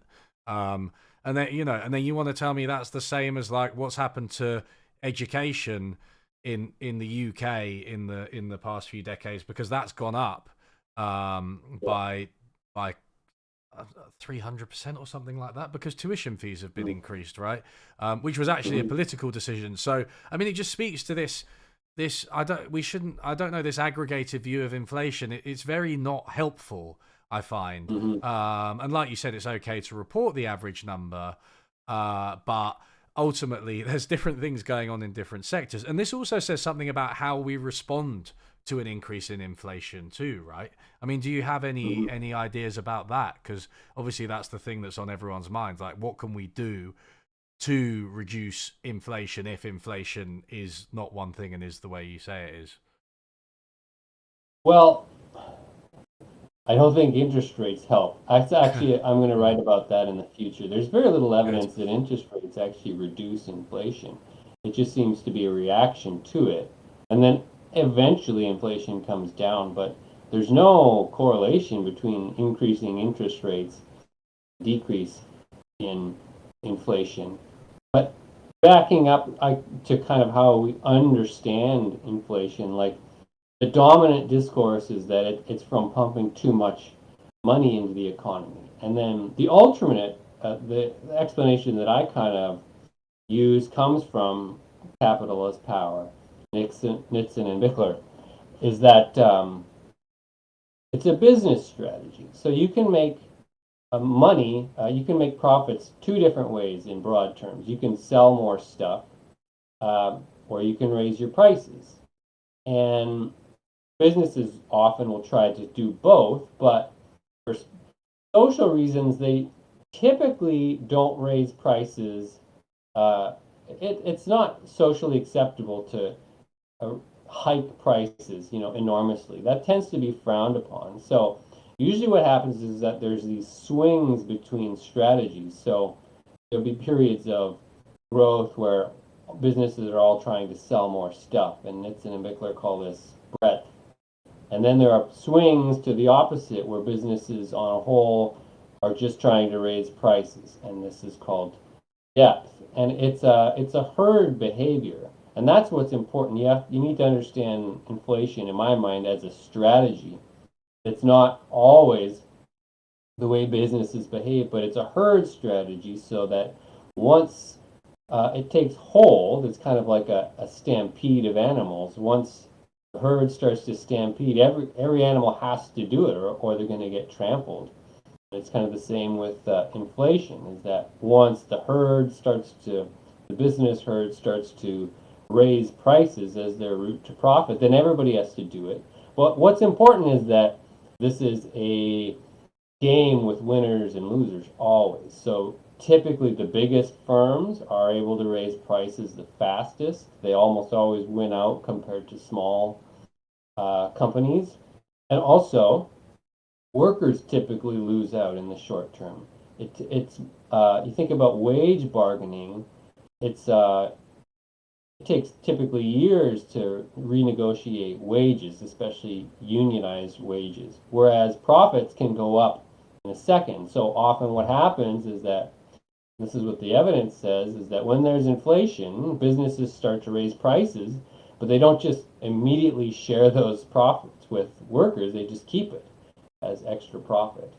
So when you look at it from this angle, then inflation always redistributes income. So it's not purely monetary at all. It's a competition between firms, between workers and business owners.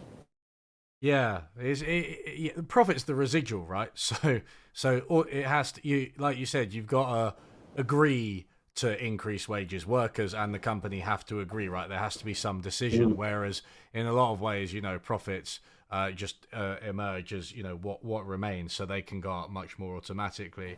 I mean, it's interesting you talk about the greedflation or whatever you want to call it, because it's something that really frustrates me about a lot of the discourse, because I for my sins follow a lot of mainstream economists and talk to them, and there's a real dismissal of this idea, this theory of inflation. Now, of course, what neither of us are saying and nobody is saying is that greed, inverted commas, is the sole cause of inflation, always and everywhere. What we are saying is that in an inflationary environment where there's monopoly power, it may well be that businesses are able to take advantage of that and, exacerbate the inflation problem and raise the prices of certain things more than they should, which seems to me to be a really straightforward argument that you would have to do a lot of weird mental contortions to think isn't possible. But yeah, I mean, to what extent do you think the let's call it the greed theory of inflation does explain current inflation, and to what extent do you think it's other factors like supply chain disruptions and things like that?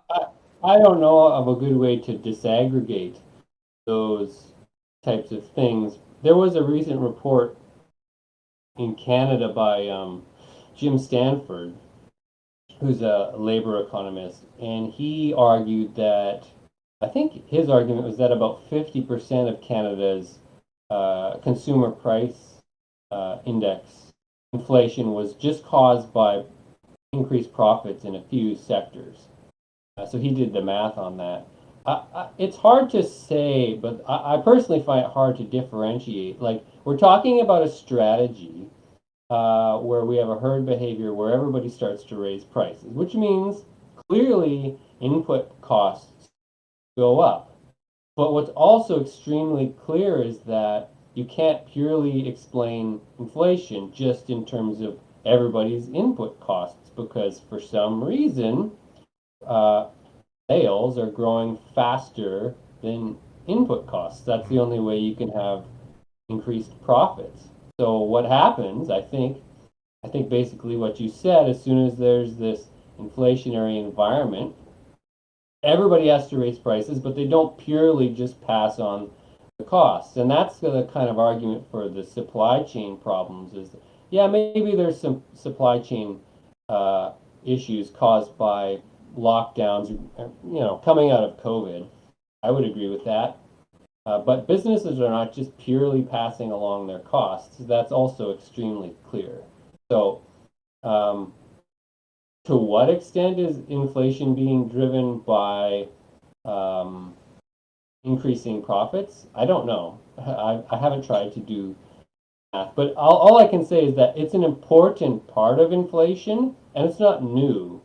This is again from the capital as power research. This pattern goes back um, 5, 6 decades. That whenever we have bouts of inflation, large firms tend to do better. Their markup, so markup or profit margins, I guess a lot of people call it profit margins, increase faster than small firms, and also profit margins tend to increase faster than wages. This is not new. So there's nothing particularly new about post-COVID inflation. These patterns have been around for decades. They're just ignored by economists because the mainstream, they want to, even if they don't accept everything that Milton Friedman had to say about inflation, they want to think of it in terms of a macro level, basically too much money chasing too few goods.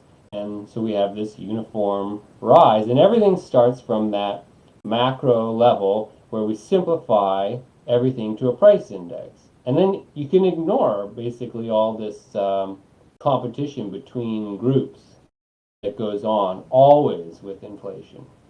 So Yeah. that's It is a distributional, a distributional phenomenon, isn't it? It always has different impacts on different groups, inflation, and I think that's underscored by how different it is in different sectors as well.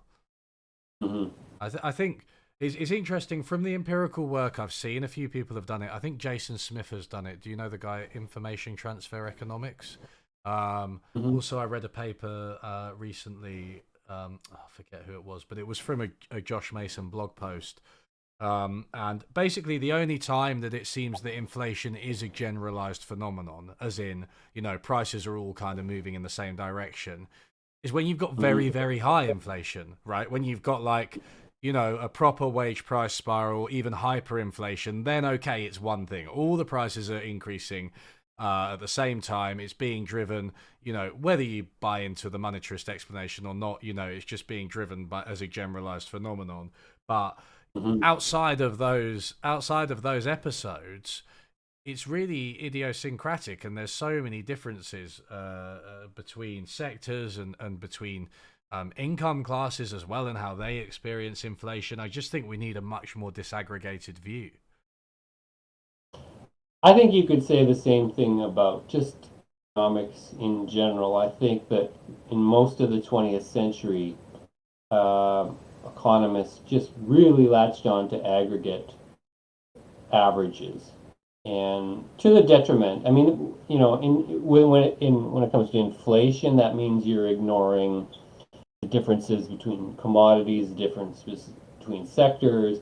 When it comes to economic growth, it means you're ignoring income inequality.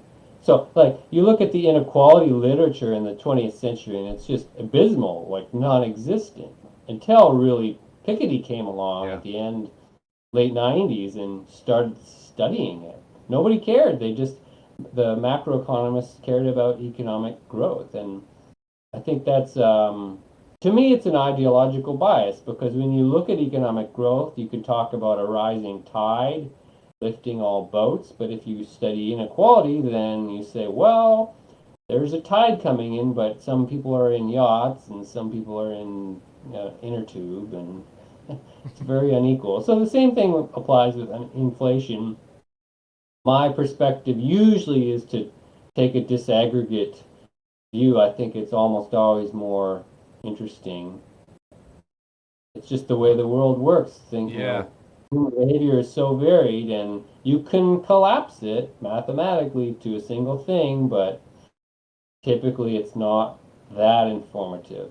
I mean, I couldn't agree more. Honestly, I really feel like the way economics hopefully will go and should go, recently, and the cost of living crisis has underscored this, is just like much more of an appreciation of like heterogeneity, disaggregate phenomenon, looking at like individual industries and trying not to just do sort of. I mean, it's line goes up, right? Line goes up, therefore. Therefore, things are good. Or in the case of inflation, line is steady, therefore things are good. And it was like part of, I guess, the very technocratic impulses of economists over the second half of the 20th century, in particular, was just to rule over Yeah. those aggregates with inflation targeting or whatever other tools they had, and really just to end up missing a lot of what was going in individual sectors. I mean, not to broaden the conversation too much, but the financial sector being a very good example, right?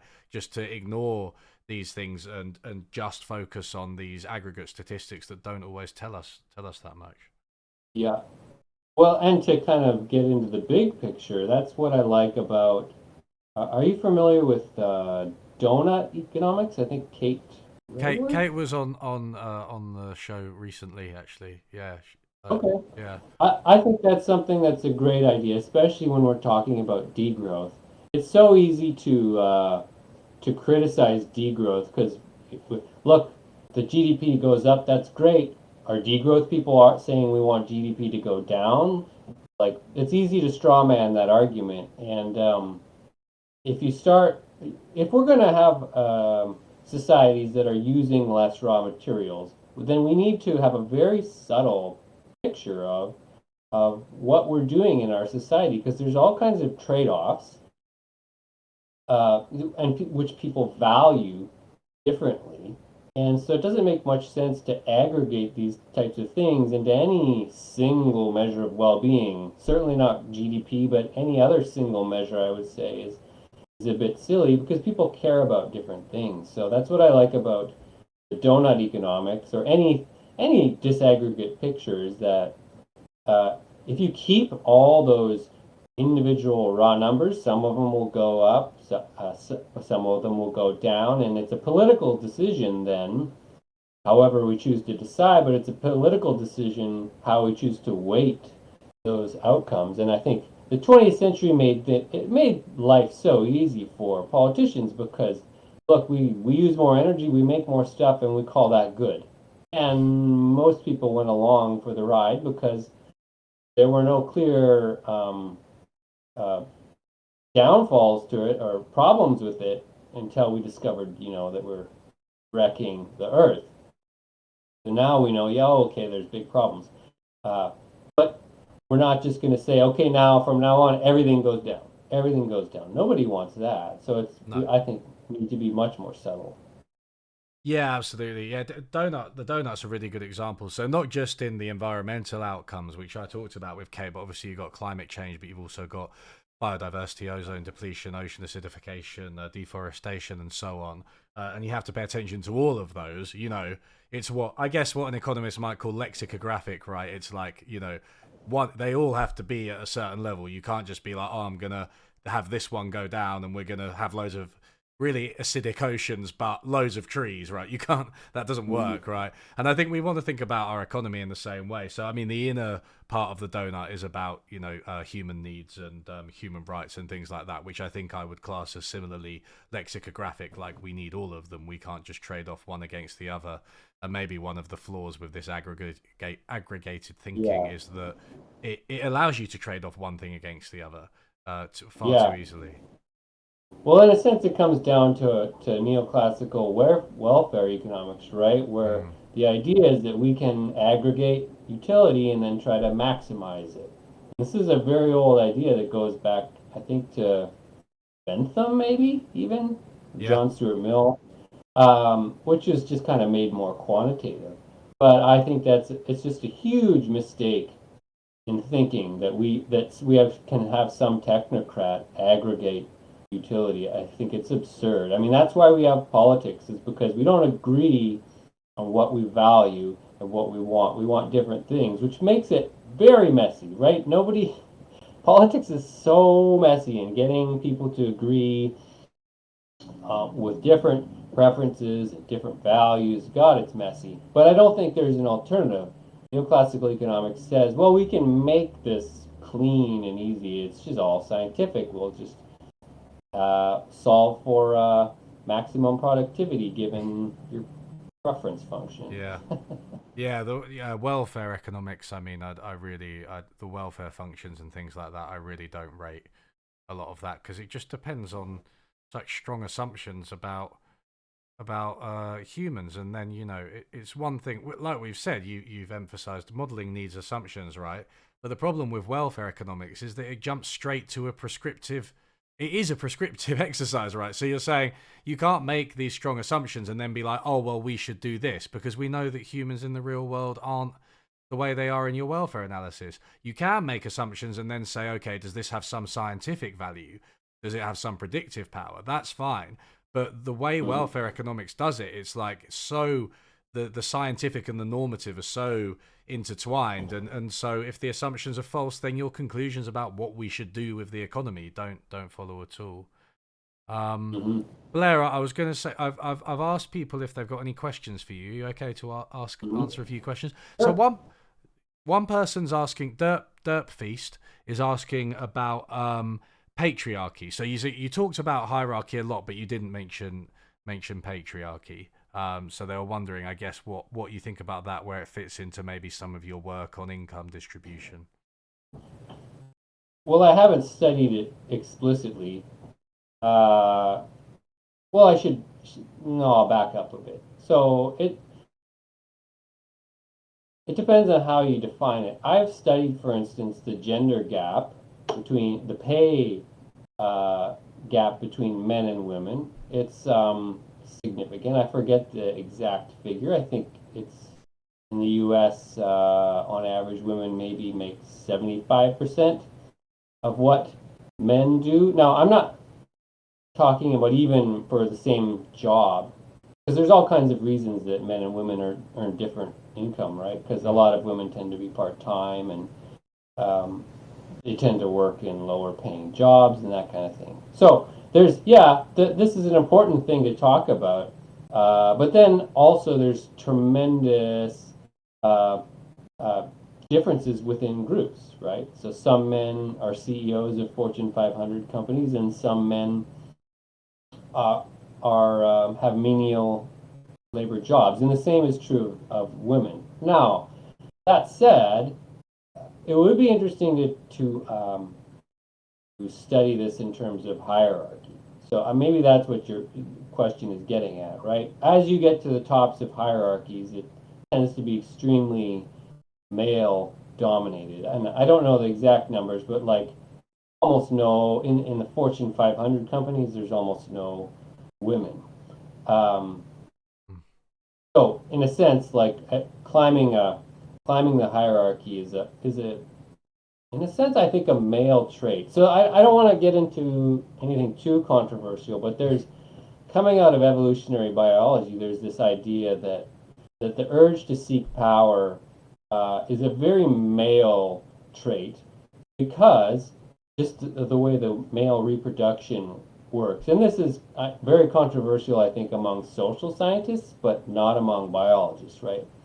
A reliable way for males to increase their productivity is to sleep with more women.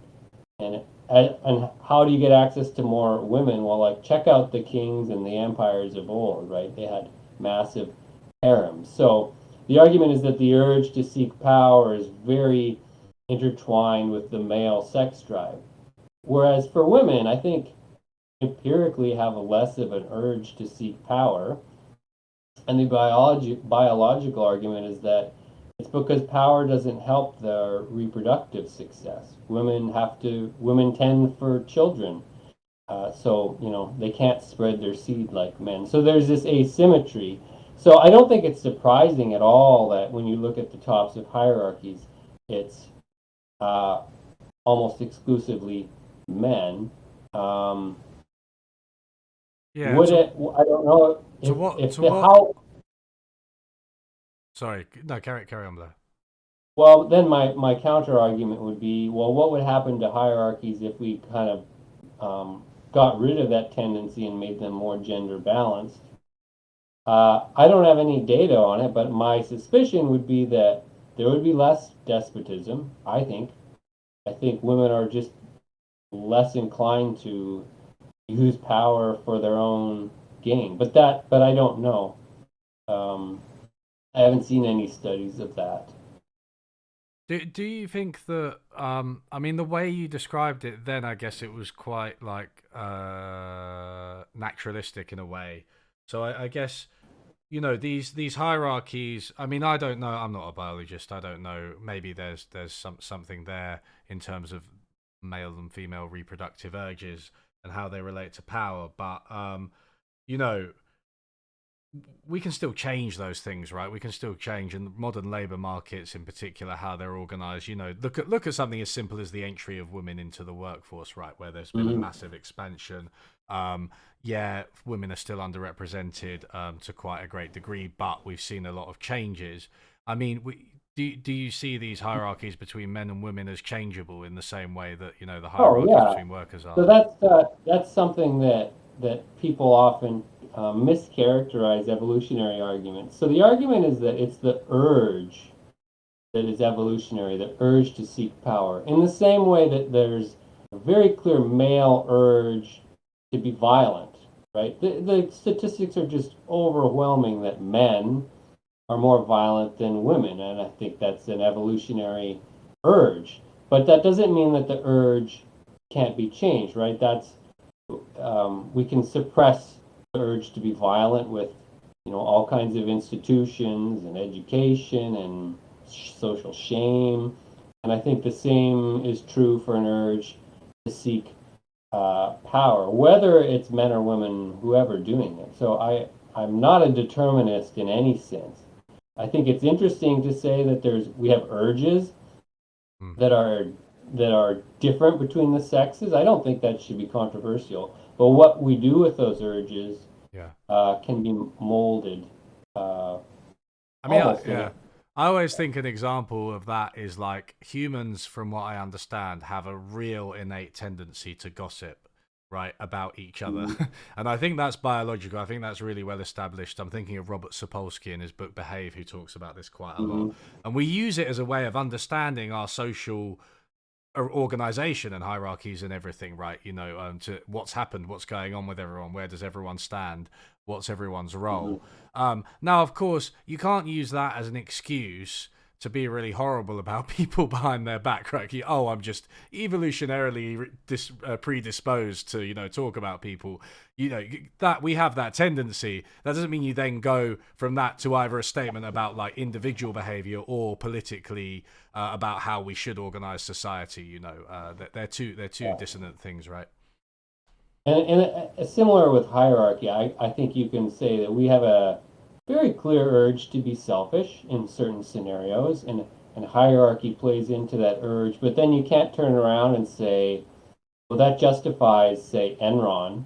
No, it doesn't. Like, we also have very strong social norms that try to uh, tame that behavior, right? So Mm, that's what's so fascinating about human society, which to me is so rich, is that we clearly have biological urges, but so much of culture is reining in those urges and suppressing them to the point where like they almost stop to exist. Like take uh the male urge to sleep with lots and lots of women. Like there's a biologist named Laura Betzig who studied polygamy in ancient human societies, and the data is just outrageous. These men, elite men, would have harems with hundreds, sometimes thousands of women, and that's just totally not acceptable anymore. Now we have yeah. um,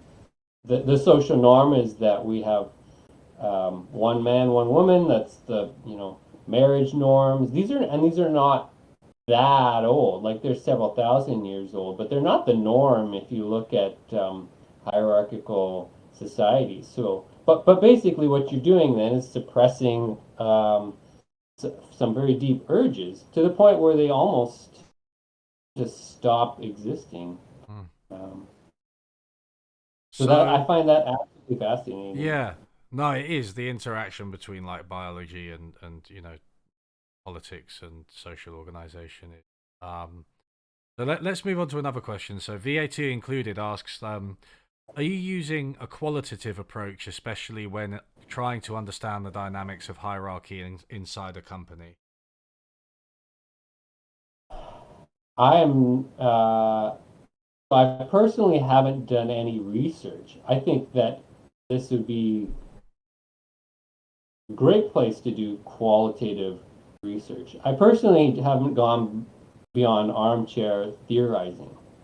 So really what typically I'll write a paper with a quantitative model and then I'll write a few paragraphs where I say, well, there's all this other stuff that we don't understand and it would be good if somebody else studies this.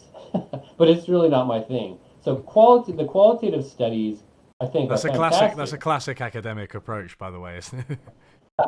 Yeah, Someone else can exactly. do this. Yeah. It's an It's the interesting easy way direction for out. future research. Yeah. But I'm not, so personally, I'm not somebody who does studies. I'm an analyst, right? That's my strong point is analyzing what other people have done. So I really think that people should, if you're going into grad school or you're an early career academic, like there's so much research on hierarchy that could be done. It's kind of unlike other areas of economics where like human capital theory, where just thousands and thousands of papers have been written. Like if you manage to go study hierarchy, however you do it, you're almost certainly going to be doing something new. And that's, I think, fantastic. But to answer your question, no, I haven't done any of that work. Yeah. Um, Let's go with one more question. Earlier you implied that economists like John Bates Clark were basically engaged in a process of confirmation bias. Do you think this is still prevalent today, even among data-driven economists? Brackets thinking of MMT here. Brackets. MT. Uh, I think that confirmation bias, so I'll be subtle here, I think is a problem in all the sciences if you look at just the way science tends to progress, even when it would seem to be totally disconnected from human ideology. It's always a problem. I'll give you a very specific example. When Millikan, this U.S., I think he was an American. Anyway, he measured the charge on an electron with a fairly simple experiment. But it turns out that he got it wrong. He got the actual value wrong by quite a bit. But what happened is that over time, there was this slow march towards the correct value. So clear confirmation bias, that's not how statistics should work. If one scientist gets it wrong, there should be basically noise in all directions converging to the correct value. But we have this very linear march to the correct value. And what that means is that scientists that didn't get the value that was close to Millikan, because he's very famous, he won a Nobel Prize, they didn't publish. And then slowly we had this, okay, if the person X got a value that was so far away from Millikan, now I can publish one that's a little bit further. And eventually they converged on the right value, what we think is the right value. So this is, physics that is as far removed from politics as possible, but still there's sociological pressure to conform to the results of famous people. And in economics, it's just kind of as bad as it can get because the closer you are to power, the more this sociology matters. So it's neoclassical economics is the prime example where the theory just completely shapes the research agenda. So if you wanna find like really bad evidence that quote unquote um, supports human capital theory, like it's so easy to publish that. There's thousands and thousands of papers like that. But if you want to publish a paper that goes against the status quo, Well, I'll tell you from my own experience. I cannot publish in a mainstream journal. I tried. I Yeah. submitted my papers to mainstream journals, and either it got a desk rejection, or often they would send it out to a single reviewer who would just often just say my writing was terrible and that they had to reject it without engaging with my ideas at all. Hmm. Which I'm not, a poet, but I'm not a bad writer. So, No, you're not. but I just And cannot also, publish. many published economics papers in mainstream journals are terribly written. So yeah. Right. So it was very clearly an ideological problem. My hypothesis was the wrong one, so the paper is unpublishable. So I will never publish my hierarchy research in a mainstream economics journal unless the field has a massive ideological shift and neoclassical economics is no longer dominant.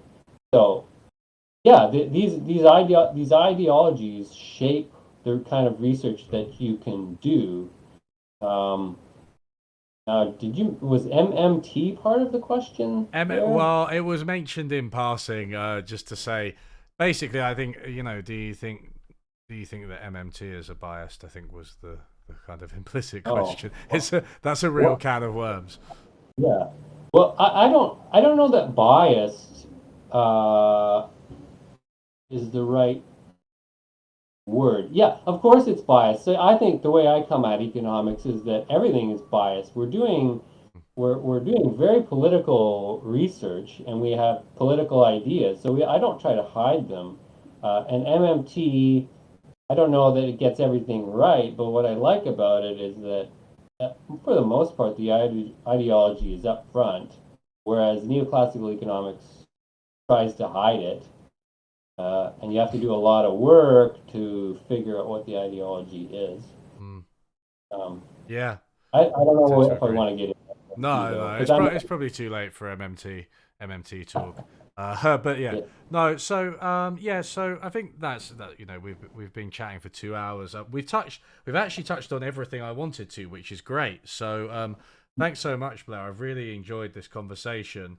I do want to say as well, like Blair is like myself, a crowd-funded economist in many ways. So you have a Patreon, right, and your blog and stuff. I don't know if you want to kind of plug them because I would encourage people to support you and your work because yeah, I think it's sure. really great. So I have a blog, Economics from the Top Down, which is where it's my main venue for publishing all my research. So I try to make everything digestible for people with a kind of rudimentary understanding of economics.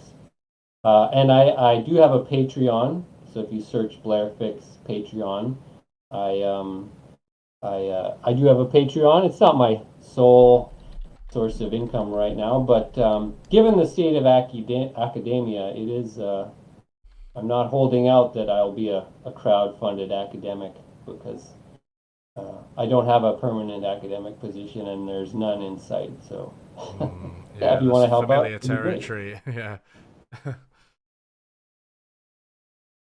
Um, okay, so if that's everything, then yeah, again, thanks so much for coming on the stream, Blair, and it was really fun to talk to you. Yeah, my pleasure. Thanks for having me. See ya. Okay, everybody. So that's everything, and I guess I will see you after Christmas. Um, I haven't done any gaming in ages with you guys. I downloaded Victoria free, as you can see on my desktop, but I haven't had a chance to play it yet. But yeah, I need to update this so that it's not the logo anymore because I'm not a logo. I'm now a person. So good. Anyway, that was really really good. I was great. It was great. We got to discuss everything, and I will see you all soon.